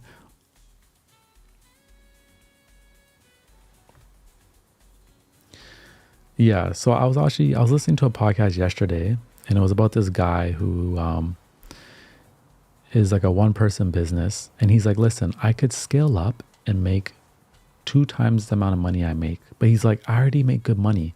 And he's like, if I scale up, it means I have to hire people, and then it means I have to train those people and manage those people and lead those people. And he said that the energy it takes to train, lead, and manage a team, that energy he's not willing to apply in that direction. So he'd rather not scale up and continue making the money he's making and use all the energy he would be using to scale up and apply that into more creative projects, which he's a writer, so he makes books.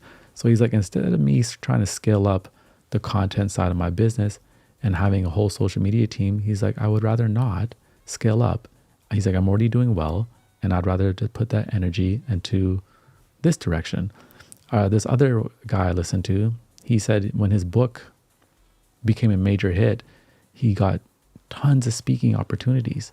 But he said the speaking opportunities were great too. The speaking game is wild. You can get $50,000, like $80,000, sometimes $100,000 for a talk, for a keynote. Great money. But he was like, listen, I was going to be, when I looked at that schedule, he's like, I would be in like 8 different places, 9 different places every single month. And he has like a kid and stuff. He's like, he said something about, I would rather have platinum status with my kid than platinum status with an airline. So to him, that wasn't worth it, right? You have to calculate the cost of everything. Everything, there's a cost. Everything, there comes a cost, like good or bad. There's a cost with everything, right? Like when people say, hey, I want to be a big YouTuber. Okay, there's a cost with that. Now, one, people's opinions on your life, right? People will just say negative things about you. You're now a public person. You have to accept that, like, when you, let's say, have at least over 500,000 followers, there's going to be people in public who just know who you are and approach you, which could be cool. It may be something you like, but maybe that's not something you like. Maybe that gives you anxiety, knowing that like people just walk up to you at any moment. I enjoy it. It's fun. But what I don't enjoy is just people who are just like rude and reckless. You know, sometimes you just have people comment, be like, you look like shit. That's the cost of being online, is having people comment and say, you look like shit, or people making stuff up about you, or people just, you know, that's just what happens. So there's a cost to like everything. You have to calculate the cost in life. And when I calculated the cost for 2025, I was like, I don't really want to have like a big team of people. I don't want that. I'm not really in the mood to like manage and lead a whole team at the moment. I don't want that. I want the flexibility. I want my flexibility for the next year. So that's what I'm going to do. So I'm going to do more things myself, which requires me doing a little bit more, but at least I don't have to handle like a payroll and like leading and managing a whole team and training and like firing and all that stuff. I don't want to deal with it. I don't want to deal with it. Someone said, do you want to be big or free and creative? Yeah. So I'm like more so like in the realm of, at least right now, like, you know, it could change. I want a little bit more freedom. I want to be able to create, and I want flexibility. You know, that's my approach. So that's why it takes like, in the book we were reading earlier, let me adjust my light here. The book of I Ching, it was saying, know what you want so you know where to go. So it's like, when you say, I want this, make sure you're asking yourself why and what that looks like. So you can calculate the cost and know what you're getting yourself into. Now, some things you can't predict. Some things you're just going to realize happens and you're like, whoa, and you can adjust later on. But you don't want to go steadfast in a direction and you haven't even really thought about what that direction means for you, right? That happened to me back in the day when I was shooting music videos. I was developing a career in being a music video director. And then I'm working with big artists. And now I'm in Los Angeles for my first trip out there. And I was in Los Angeles for about 3.5 weeks. And then the artist I was with, platinum selling artist at the time, I'm living in his house in the Hollywood Hills. And his mom is like basically like, and his manager, hey, like, let's get you a visa so you can live here. And automatically I was like, yeah, that's fire. Like, oh my God, my life. And then right away it hit me. I'm like, bro, what are you talking about? Like, I'm like, the more I go in this music video direction, the less I will be in Vancouver, BC, Canada, which means the less I'll be with my daughter. I'm like, that's crazy. I'm not willing to calculate that cost. I'm not willing to make that sacrifice. Now, some people are, right? And everything's up to everybody else. But for me, I'm like, I can't build a life in another city. That's just bonkers. So I told myself I had to somehow create a life where I can be creative and be able to work from home. That was my intention. I had no idea what I was going to do. I wasn't even thinking YouTube, right? This was like 5 years before I even hopped on YouTube. I told myself I somehow had to have a life where I have creativity and freedom and I can make money from that. And it doesn't require me to leave my city just to make money. Because before, all the big opportunities were bringing me out of my city. So I figured it out. right? And then 2 years from about my daughter graduates next year. So like after that, some goals will shift. I will accept more opportunities that just bring me, actually even now, because she's older and I can bring her and stuff. Now I will take some other opportunities, but for like, pretty much my whole life, I was made sure that I calculated the cost, and I'm like, I can't become a music video director, because I have to live in Los Angeles. So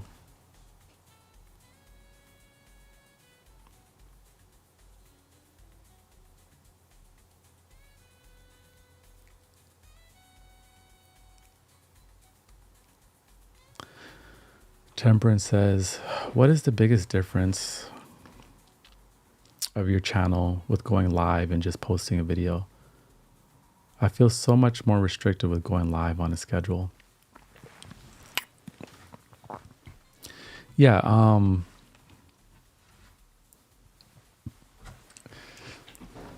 to me, well, most of my lives at the moment are not even on a schedule, like maybe my own schedule, but it's not like people know about the schedule. I kind of just hop on, and a lot of you have notifications turned on and then hop on, right? So if I don't want to go live, I just won't go live. It's not like it's the schedule's blasted anywhere. So there's freedom in that. But to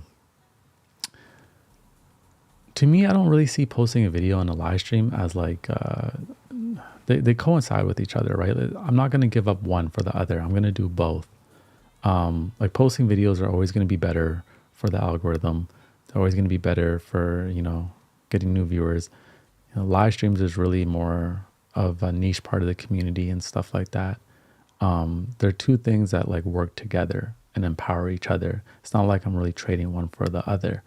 My whole thing is I just prefer making my YouTube videos kind of out of my live stream sometimes. Like, if I realize, hey, that was a really good live stream and for like 20 minutes, we had a really beautiful conversation. I'm like, why not chop that 20 minutes out and post it as a live video? And I may adjust it a little bit with an intro and whatnot. But I really think that going live should just be a part of a creator's toolkit. Doesn't mean you swap it, but it's just a part of it. Even if you just did it once every 2 weeks, right? Then your community knows like once every 2 weeks, they have the opportunity to get to know you or ask questions, versus just the videos, right?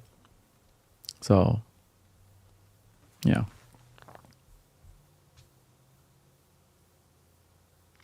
But yeah, most of mine have been just like, we just pop in randomly. But 2025, I'll have some that are like set in schedule, especially like the study work with me streams. Because like obviously like it's a lot easier if someone like knows when that's going to be, so they can kind of be ready.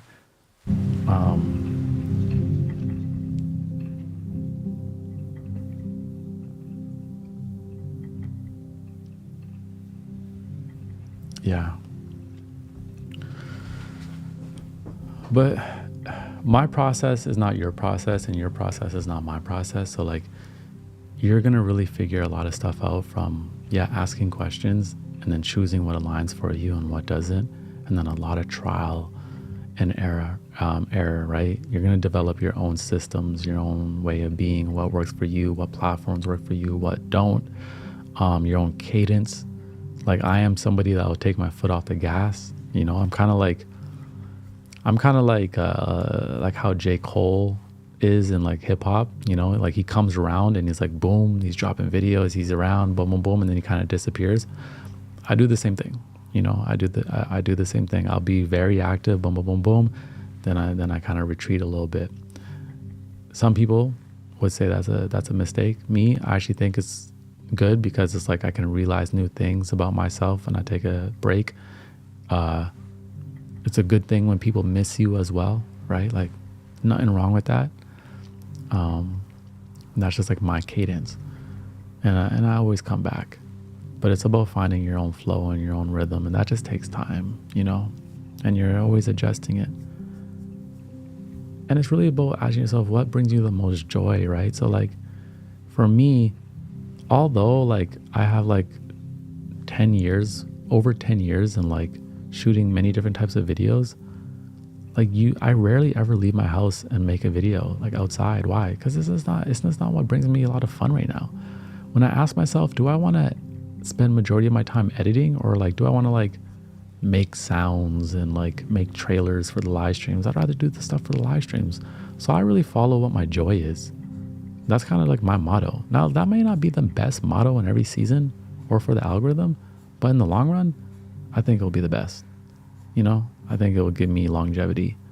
I'm not really focused on like trying to figure out how I'm here for like a day or two or 1 to 2, 3 years. I'm like trying to figure out, how do I be a lifelong creative? Now I've already been doing it for 13 years.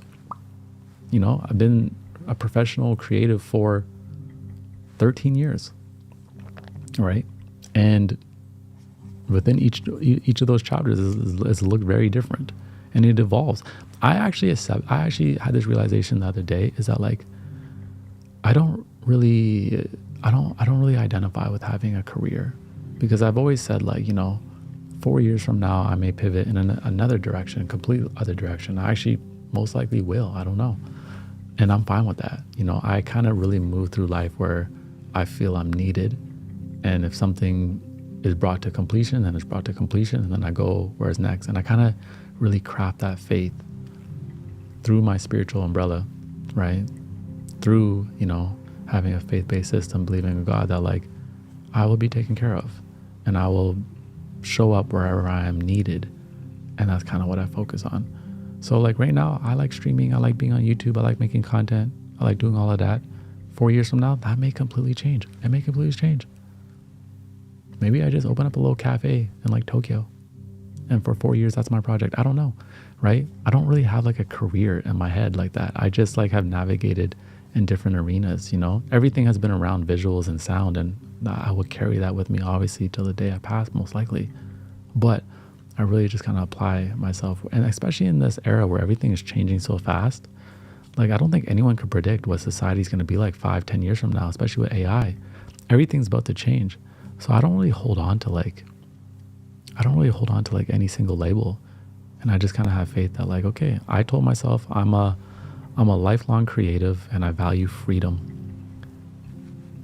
That's, you know, freedom of choice, you know, freedom to be. And that's kind of what I work towards.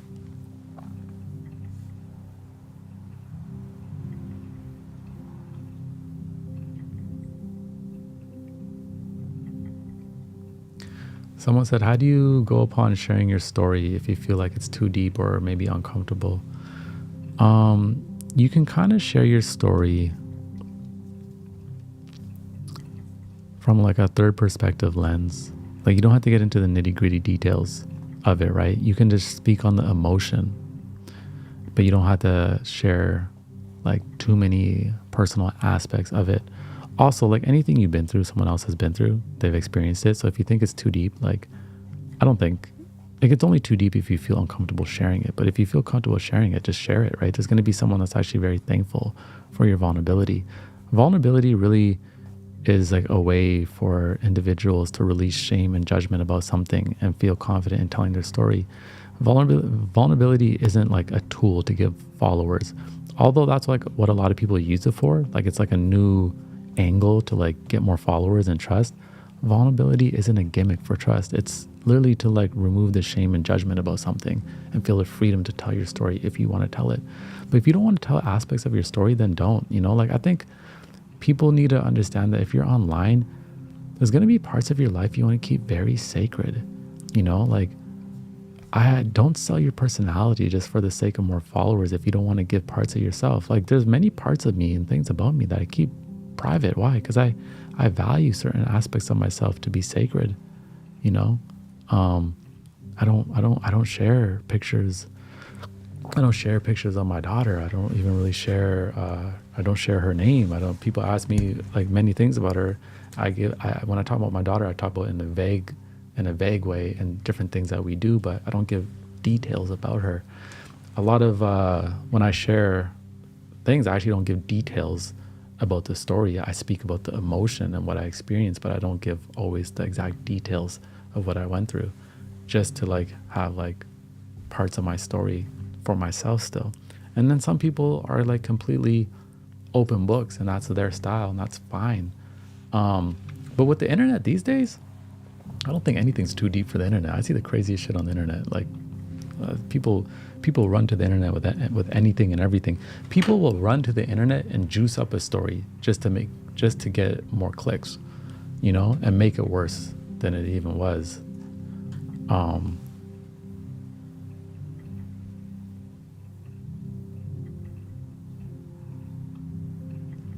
How do you decide on your interior space style? Always looks so peaceful.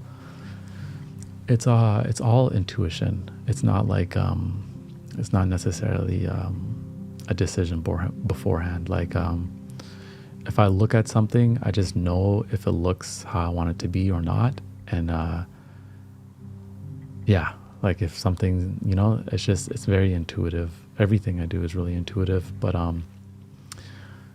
yeah, it's not like I mood boarded it out or anything. But I would suggest, like, if you're trying to like figure out like a room or like, like a little set for your videos, like go on Pinterest and create a mood board so you can visually see your style and colors and textures and stuff like that, right?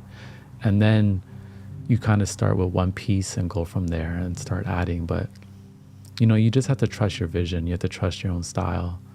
Like, I'm just very much somebody that looks at something, and to me, I'll just be like, I like it or I don't. I think Rick Rubin said that. Rick Rubin's like, I just trust in my own taste. That's all it is, he said. He's just like, I'm comfortable with saying that's for me and that's not for me. And that's how I am. Like, I look at something, yep, nope, yep, nope. Yep, that works, that doesn't. If I'm in a store, like, I'm just like, yep, that fits my vibe, that doesn't.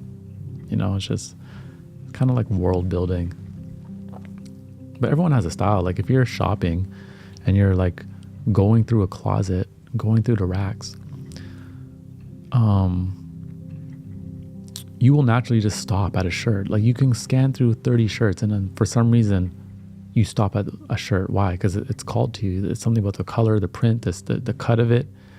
And that's your intuition. That's your style speaking to you, right? So I would start to take notice of that. Like what stops you in your tracks? And own that, right? And everyone does that. Like everyone goes shopping and you scan through the racks and then something stops you and you're like, oh, I like this, right? Same thing with a room. Same thing if you're making a set for a video, same thing. It's like you're looking at items, you're looking for colors and you're like, this calls out to me, this doesn't.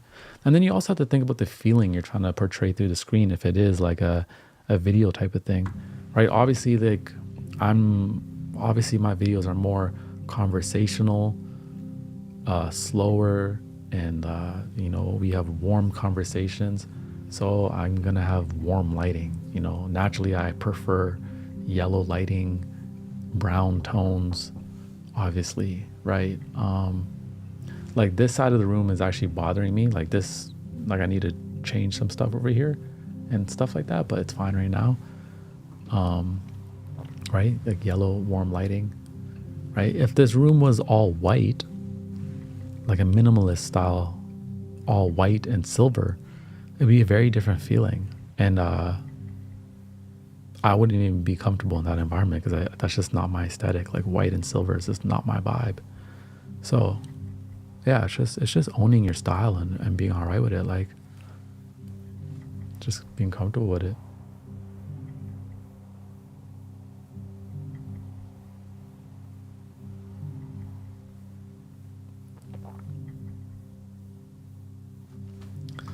Something that resonated from Rick Rubin, which I bought as soon as you mentioned it in your first YouTube, he said, level up your taste. Yeah, I think you can level up your taste by also giving yourself more experiences, right? Go experience more things, expand your taste. Traveling will do that.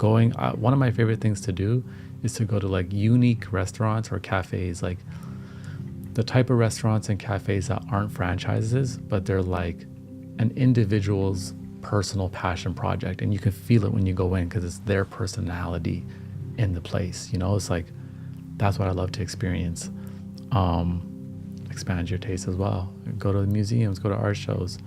That's why I love going to Tokyo. I feel like it expands my taste. When I go out there, I'm like, oh my God, fashion wise, like I see so much options now in my mind that I didn't have before. Like expand your taste, expose yourself to more things. Know what you like and what you don't like.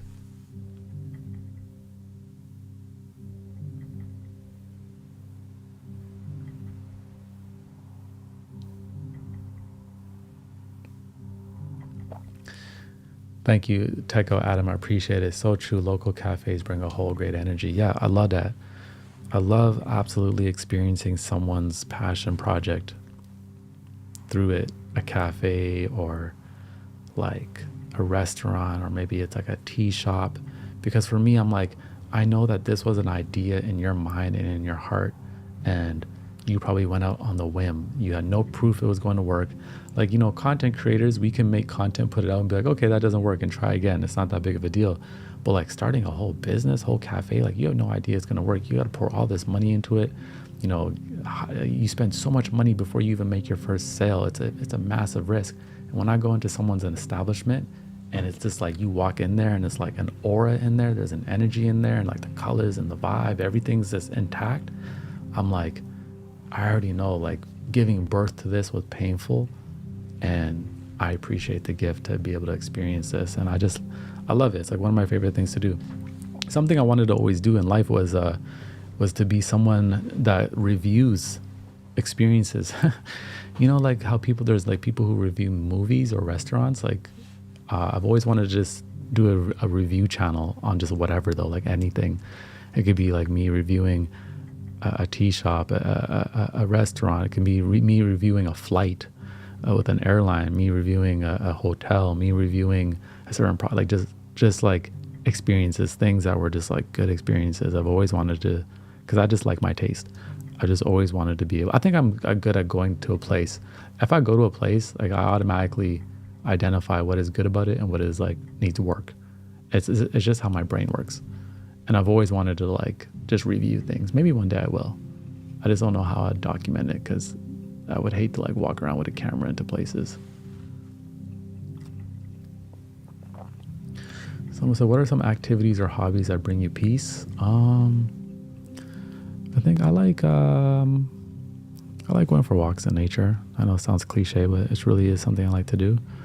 I love music. I just love playing music, listening to music. I like going rock climbing. I love the feeling of being on a plane and just like working on things. Like I love making music or writing on a plane. I love that feeling. What else do I like to do? Again, I love going to a cafe. Like one of my favorite things to do is just go to a cafe with my laptop and like in the city. I'll do that. I'll go into the city and I'll tour cafes for a day, normally on Saturdays. And I'll bring my computer and I'll have like a writing day, and I'll just like start off at one cafe, go there for about 2 hours, and then walk to a different cafe. And as I walk to a different cafe, just enjoy the city, and then pull up at a different cafe and work for another 2 hours. And I'll do about 3 cafes in one day. And I like doing that in new cities as well. I love going to a new city and doing that same thing.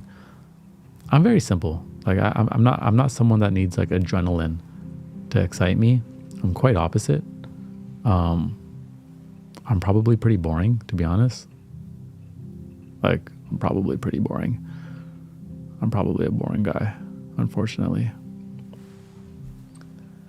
Will you ever do a community meetup in Toronto? Yeah, for sure. It will happen. It will happen. It's going to happen. Sooner than later, too. We're going to get those things going for sure.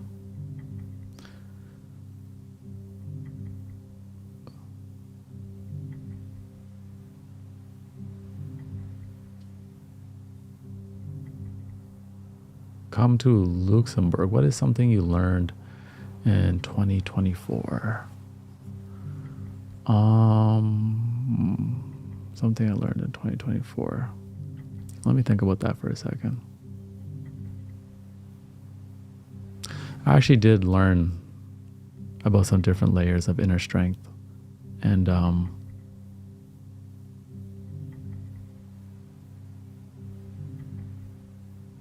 think like a layer of like sensitivity on my skin was like shaved off, and really being comfortable with knowing where validation comes from, and knowing that it doesn't come from everybody else, as much as like we love to build community in those bridges. Also taught me about death. We had a couple deaths this year. Taught me about highs and lows, how to really appreciate and like, understand like when you experience big highs that like, those highs sometimes don't maintain themselves, but you will dip and you have to be comfortable with those dips. There's probably a lot of lessons this year, but I feel like a part of me was shut off and like a part of me inside.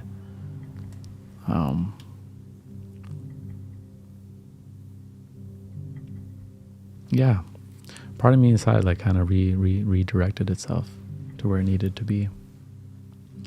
Favorite tea besides black? Lemongrass. I like a good lemongrass tea, ginger tea. I like a good soursop tea. I'm kind of chilling on the black teas these days. What else? What did y'all learn this year? I feel like everything I learned I can't fully bring to words right now. You ever like feel something but you don't have the words for it?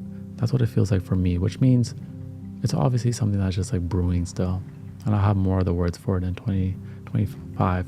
But I definitely feel like there's things I learned this year that have equipped me for the next 15 years. 100%.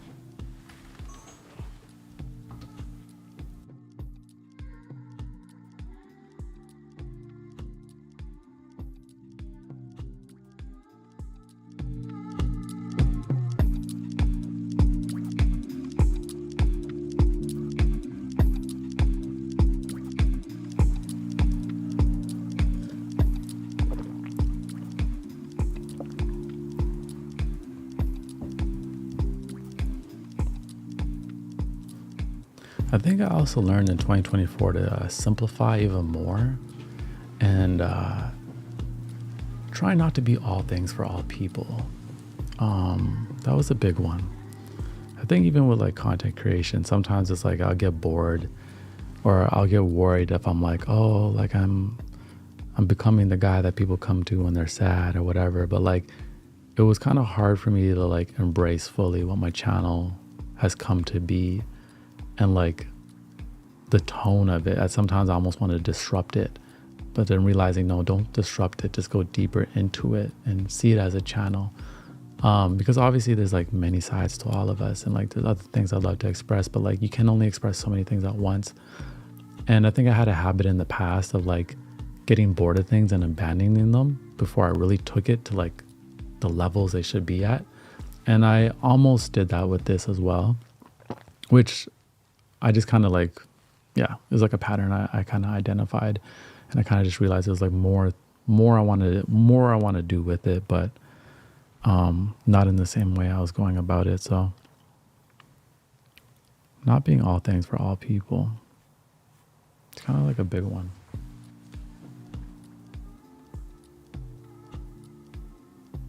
Buds and brushes, learn to practice more self-care. I did that as well. Like I really integrated back with like some of my, a little bit of my qigong, meditating more consistently again. I wish I made more music this year. It seems to be like always like a thing every year. I don't make as much as I would like to, but we'll get there one day. Raina says, this really feels like a safe home. Exactly. So that's what I kind of realized. Is that like the channel's kind of like a safe home and it's like there when you need it. And there was almost a time where I wanted to kind of disrupt that, right? And like maybe make it more entertaining, because it's like I love like also like as much as I create slower intentional content, I love also like making like fast edits and like, really exciting things. But then I kind of just realized like, there's a real tone to this channel, and instead of disrupting it, just nurture it more. So it's like people kind of know the tone they're showing up for. Now the content formats will change, right? Like they have changed, the content formats will change, but the tone is kind of the same, right? And it's always going to be like kind of like a safe spot, right? Like I'm never going to like, I'm a very opinionated person, right? Very opinionated person, like, but I'm never going to like, let's say talk politics on this channel. Why? Because it's like, this channel is like a safe space. It's really about anybody and everybody being able to come here and vibe out together. As soon as you bring politics into the conversation, now you're getting into debates, and I love debating. I actually just enjoy, like, I enjoy having opposite views clashing and then coming to truth together or coming to a common ground. It's something I enjoy. But this channel is not really the space for that. You know what I'm saying? Like this channel, I want it to be, something that's nourishing. And in 2025, I'd love to have like a consistent morning show. And that morning show will be here. And then also it'll go to the podcast and whatnot. So that's something I learned as well, is like owning your position, embracing what you created, and have the audacity to take it where it needs to be. Have the audacity to take it to where it needs to be.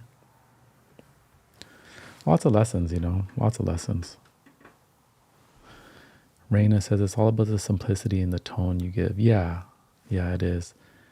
Because we don't do hooks. I was at this thing not too long ago with a bunch of other people, and they're talking about hooks and how to hook the viewer in and retention and all this stuff. And I'm like, I just don't even focus on those things. It's just like, if you go and click on the video and start doing your laundry and just listen. It's more of a listening experience.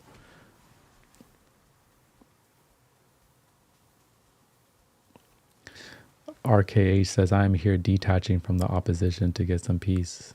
Yeah, I feel you on that.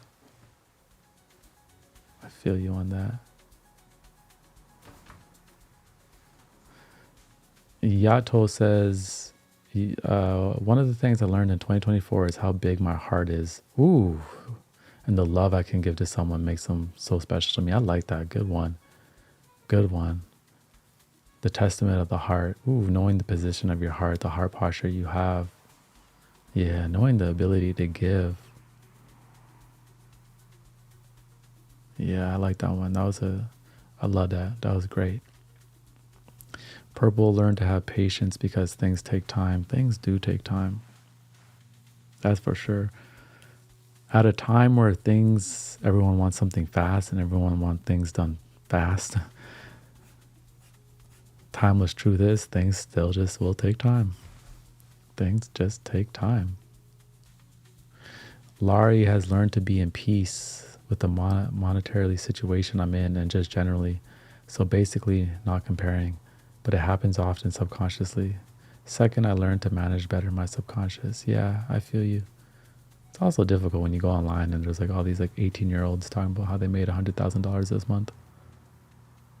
Spoken Barn, looking for a new studio. Nice.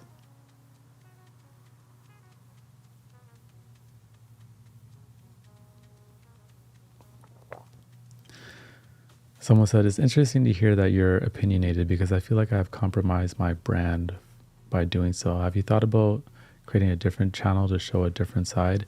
Yeah, I've thought about another channel, but I do want to do another channel, but I don't want to do another channel if I can't manage this channel well, right? So I want this channel to be the foundation and then a second channel. And my intent would still be the same, right? Even when I created a second channel and like, let's say it's more opinionated topics, the intent would never be like just for attention or whatever. It would always be to bring like balance to a hot topic, or to bring grace to a hot or difficult topic, which is actually something I think I'm really good at because I'm able to see multiple sides to something at times. I think it's kind of like growing up as two different races, like two different cultures. You kind of naturally grow up like seeing things through multiple lenses. So that's why the intent. So it's not like it would be like a different side of me. It would actually still be very much intent. All I'm saying is that like there could be more conversations that are like, let's say triggering, or like, you know, it's very rare like people in this chat are disagreeing with each other, because what we do here on this channel is we talk about timeless truths and we share just like good vibes, you know? If I had another channel that was going to be more opinionated on like society or cultural things, then it would still be, the intent would still be bringing grace into like a hot topic. But I don't want to do that unless I feel like this channel is managed very well. Right? So, yeah.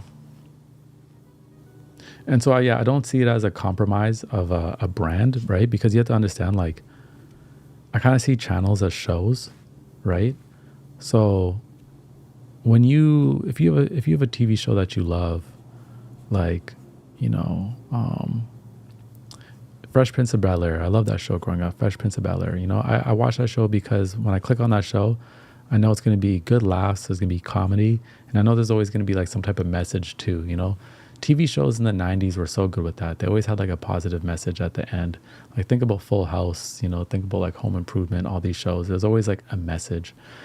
Now imagine if like Fresh Prince of Bel-Air out of nowhere like turned into like a horror murder series, and like people are getting killed and like crazy shit's happening. It would ruin what I know it to be, you know? But like, that's not why I clicked on the show. Like, this is Fresh Prince of Bel-Air. Like I came to laugh, right? When I started to see YouTube channels kind of like that as like their own shows, it allowed me to feel like, oh, I'm not compromising just because I have like, obviously we all have many parts to ourselves, right? Like, and this is a big part of me, this channel. And obviously like there's other things I could talk about, but these other things just don't fit the tone for this channel. Now, if I want to talk about those other things, yes, we make another channel, but not talking about these other things on this channel is not a compromise. It just doesn't fit the tone, right? Just like there's conversations I will have with my boys that I'm not going to have with my mom. There's a way I speak with my mom that I'm not going to speak with like my boys. You know what I'm saying? Like it's a different environment.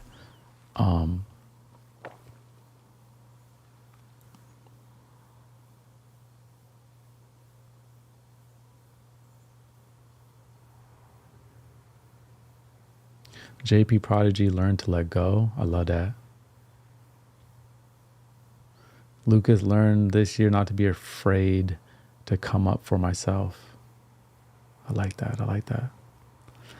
Weather Channel learned that I need structure and to sit down and get to know myself. That's a big one.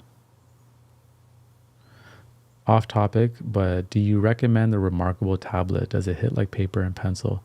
Yeah, it does hit like paper and pencil for me. It feels like paper. It feels like pencil. The pen is really nice in the hands. Truth is, because I'm not naturally the most organized person, and my writing isn't like the cleanest, I prefer to have like a digital tablet like this that connects with my computer, because whatever I do on here, I could then bring it into my laptop instantly, or I can have a PDF on my computer and bring it into here. So because everything I do is kind of intertwined, that comes back out into content somehow, I like it being digital. So this was the closest way to get like an analog feeling, a natural feeling of paper and pen, and still keeping it in a digital ecosystem. Now, of course, I have journals and stuff that I'll write in, but like I use this more for like also scripting and other things, and also like drawing.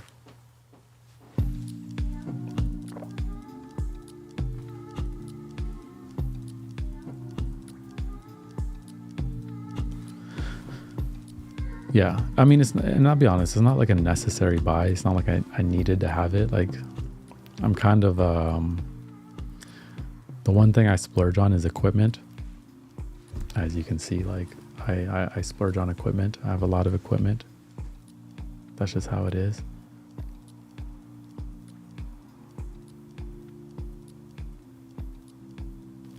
Vivian learned that I'm accepting that I'm not where I want to be in life, or doing what I want to be doing. A new path emerged in 2020, but I'm appreciating how it's more of a custom fit for me. I appreciate that. That's a good revelation and good reflection. Thank you. Jana learned that my art should be the most stable and consistent thing in my life. Wow, I like that too, making it a priority. Like I always say, our highest form of nutrition is in our expression. It's very easy to like not do the things that like bring us the most joy. It's like we put them on the back burner. It's interesting. I do that too. But our highest form of nutrition is in our expression, you know, making those things a priority, a non-negotiable. Is the remarkable tablet Bluetooth? Yeah. It's got like Wi-Fi on it and stuff like that. There's like a new one though. They just put out a new one that actually has color. So this one's only black and white. How much longer are you gonna be on? I said I was gonna leave an hour ago, so I'm not gonna be on much. I'm not gonna be long. I wasn't even planning to be here today. I was actually gonna be doing something else offline, which I still gotta do. And I also gotta eat. So I'm not gonna be here too long.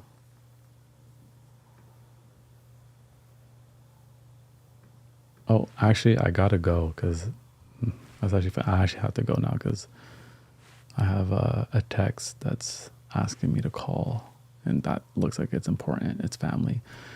Hey, I really enjoyed just chatting with y'all today. This was just like real chat vibes. We just hanging out. Number one chill spot.